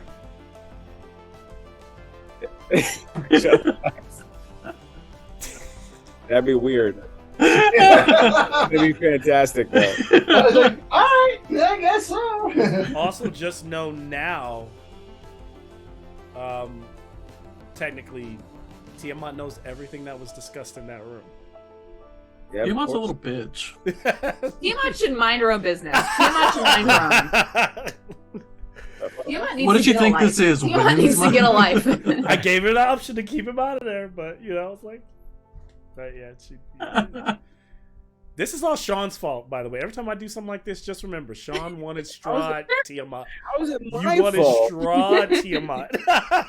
Oh damn! I'm super good with this. No, it All should I be care good. about is when Lenore Oh. recognizes it's me and it's a super Okay. good time, as opposed to this super bad time we're having. It's gonna be I good. shared with Sean also As she something that goes I'm up and working on. hugs you and does vampiric touch at 9th level, just drains your life. God, how fun. As So she I gets slowly am turned to the dark side. working on offering to my parties at some point. I talked to Sean about this because we always talk about Strahd, right? Like, and we want to have that one shot, and I'd like to have it in a certain way. So I'm working on like possibly offering. I don't know if it's gonna be this year or whatever, but like these boutique D&D experiences. The one I'd like to do is that I'm looking at the Lakeshore Hotel, and it's on you. It's down where Lex and Cheryl are. Wait, what's it called? It's called the Lakeshore Hotel, or Lake. Is it Lake? It's where all those people got killed at one time. It's Stop like it! No, it's not. If I would not go, we will not go if it is the truth. But it's in now San, that would be really good. It's We're in going San to a haunted Marcos. hotel. It's Yeah. in San Marcos. San I'm actually looking at other hotels as well. I'm also looking at Airbnbs. But the goal was, the reason I like that place is because they have like a golf course. Sean could golf. We can like show up. The thing is, you book like a 2-day experience. There's like a couple of cottages. You have like 2 bedrooms in each. The goal would be able to like have like a check-in Sir, I'm day sorry. where Where do you think I live? you That's live in San you live Diego. Orange County. So it's like down by San Diego. So it's like an hour drive for you, right? Hour and a half, maybe. No one in the valley knows where the fuck anything is outside. No, bro. outside If you're in of Orange the valley. County, you're not far from San Diego. Like that's an hour. It's a solid 2 hours. 2 hours. Okay, fine. San Marcos is outside of San Diego. It's like an hour and a half. It's Maybe with literally the way I drive. It's literally near where Travis and Brittany live. Oh, okay. Well, That's see, literally how far south it is. It's It could fine be for me. it could be anywhere. I'm actually looking at different locations. I haven't, like I said, it's just an idea that I was talking to Sean about. But the idea is that you like show up the night before, you check in, you have dinner. The next day, you kind of do a bunch of other fun stuff, and then that night is the D&D game. That is a very like kind of tailored. There will be really hard restrictions on races and class you can play if it's Strahd, because my So Strahd is a little bit different. I can't play my tentacle in a hole. I don't know if you can play your tentacle. Yeah. But I've there would already be like created- there'd be wine, there'd be like there'd be like a chef for there'd be like a meal, and Oh, there'd shit. be like D&D for a night, right? And then you check out the next day and you go home. But I'm working I already on it. created the backstory for my skeleton butler. Listen, if someone's willing to pick me up, I'm down to go. But in October, like I think like Strahd would be the way to go to have a one shot, and like I think the idea that I have right now is a group of adventurers in this old inn connected to a tavern that is built on because in my story, in my world, it's in Barovia and Ravenloft is no more.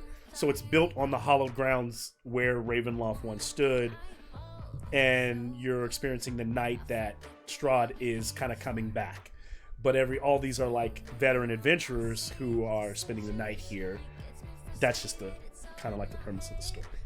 But yeah, I'll let you know if I offer it or put it together. But it'd be cool. I just think it'd be fun. It'd be fun to like do a D&D getaway, right? Like just be like. Do you want to hear the quick backstory? Sure. I'm excited about it. So pretty much, good old Philip. Strahd was like, "Hey, I want your daughter to be my wife," and he said, "Over my dead body," and Strahd said, "That is acceptable." That is Strahd. That is definitely Strahd. Strahd is oh man. Well, yeah. I gotta think about a character for that game.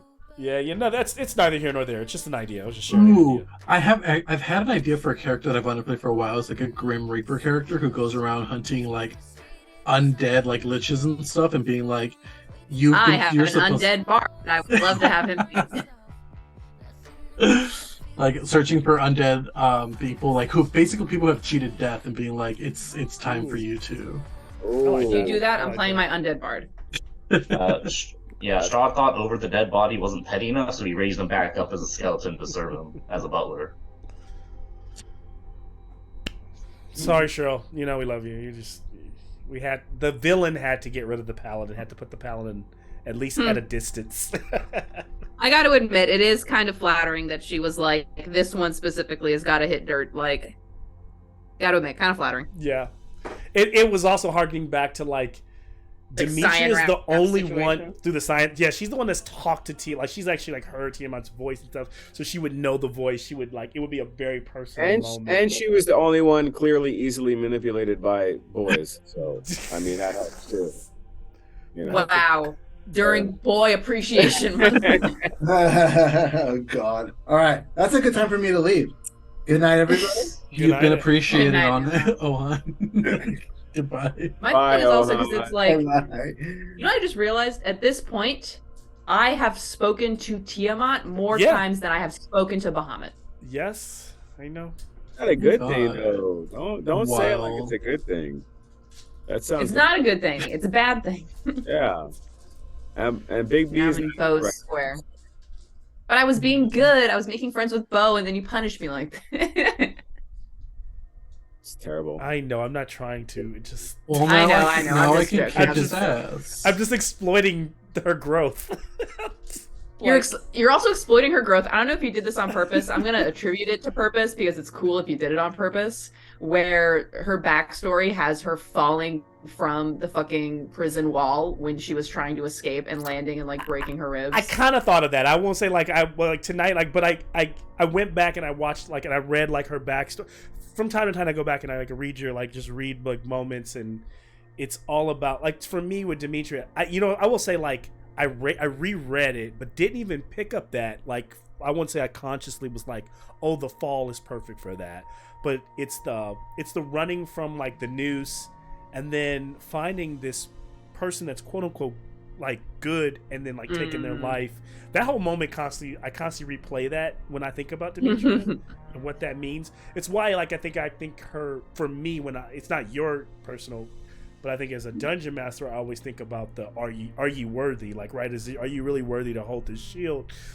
And that's also always what I'm playing off of, and I think that's also why I think the point of this game, unlike like my Theros, like Demetria is being tested in a way that like I think most people in real life we have I don't know if you guys are religious or not, but if you have a faith, our guys don't talk to us every day. So like if you have this Speak like for yourself. Me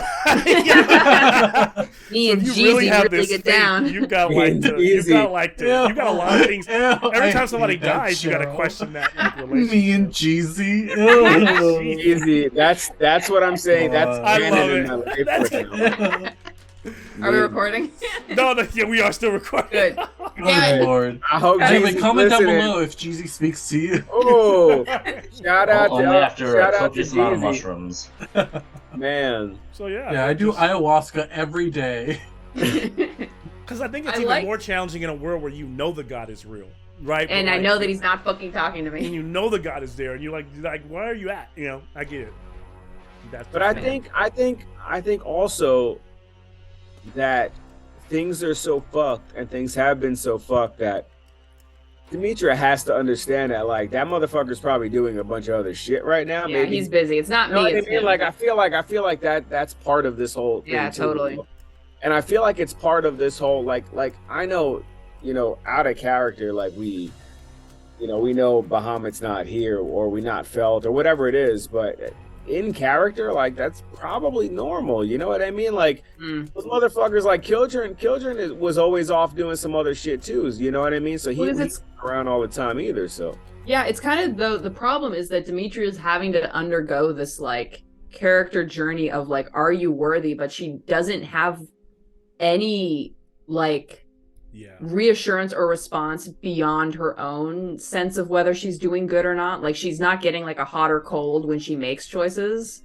And so it's like the Bahamut not being there is kind of like her constantly like waiting for like a sign of approval or disapproval. Is this the right move? Is this the wrong move? Did I trust the right person? I wanted her to talk to Vic, but like then I like the way the party split tonight too. Like I was like, oh, hopefully they'll talk to Vic. And then hopefully she'll have that moment to like, because a lot of what Vic, he didn't even share everything, but I think what Vic was willing to share to Tempe, a lot of that was probably meant to talk to Demetria about, right? Yeah. Like, for sure. Yeah. And you guys, you fast tracked tonight because I honestly had like, there were so many other places to explore in the city, but like it was just like with the split up in the. But then an elder dragon showed up and. But I like it. It's yeah. We're right, I'm gonna hop off you. And guys. we're pushing towards that third act, so it's now things are getting real. It's Elder Dragon fight. All right. Shout out to Jeezy. Shout out to Jeezy. All right, you guys. I'm gonna hop Sean. off. Bye, Sean. Later, y'all. And then there were the usuals. There will be fan fiction about this. And then there will be fiction about this. I want to read it. I love it. Okay. Because I've been writing when the Cyanrath thing happened. I started writing a thing for Demetria that I still haven't finished yet for whatever reason, because the Demetria stuff's pretty short anyways. I try and keep it short, but it's like all the times that it's like the refrain is Demetria hit the ground, because it's like her hitting the ground outside that prison, her hitting the ground when Cyan